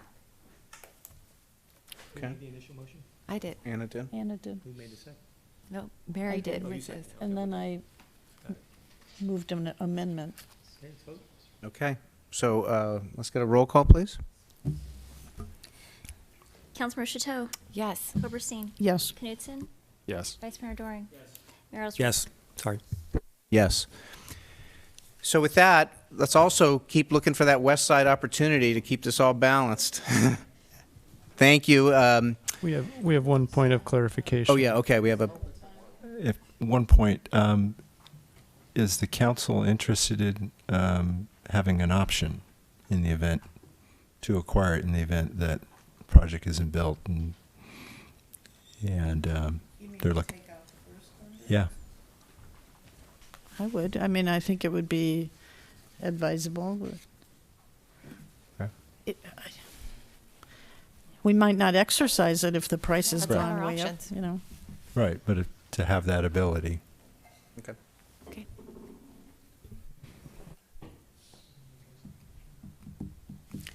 I think we need a motion to That extend if you it. wanted to, Oh, go ahead. extend it.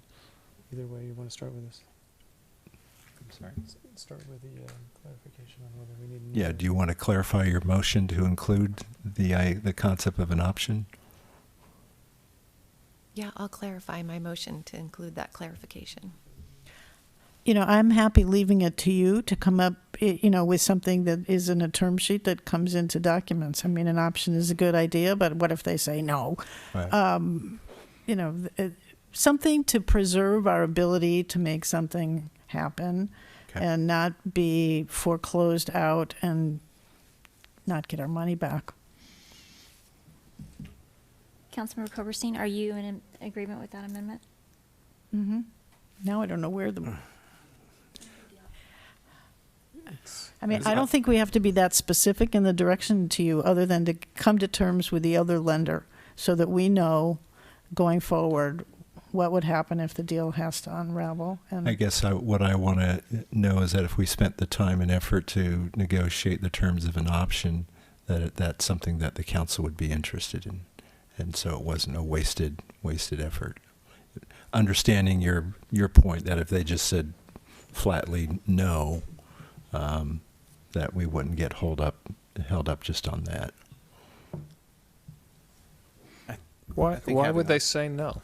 I mean, if we can perfect their loan, they don't care if they get $500,000 from John Smith or from the city of St. Helena. I don't know. They're sitting right there, so I'm not sure. Well, they haven't told us who the first lender is. Well, oh, you can? I can tell you. So our CAC is, in fact, the organization Rural Community Assistance Corporation, who also provided a loan to our town, St. Helena, early on to get the Brinkle Court going. And they have told us that they are willing to work on this pre-development and acquisition loan as well.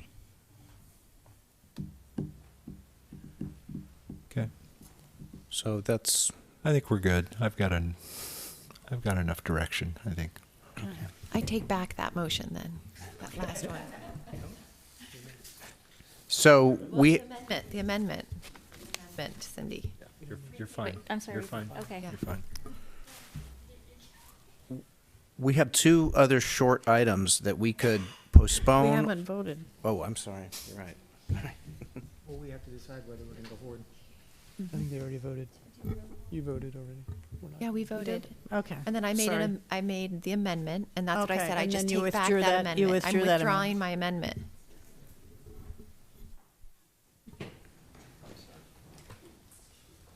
We have We're all clear? time commitment here now, right?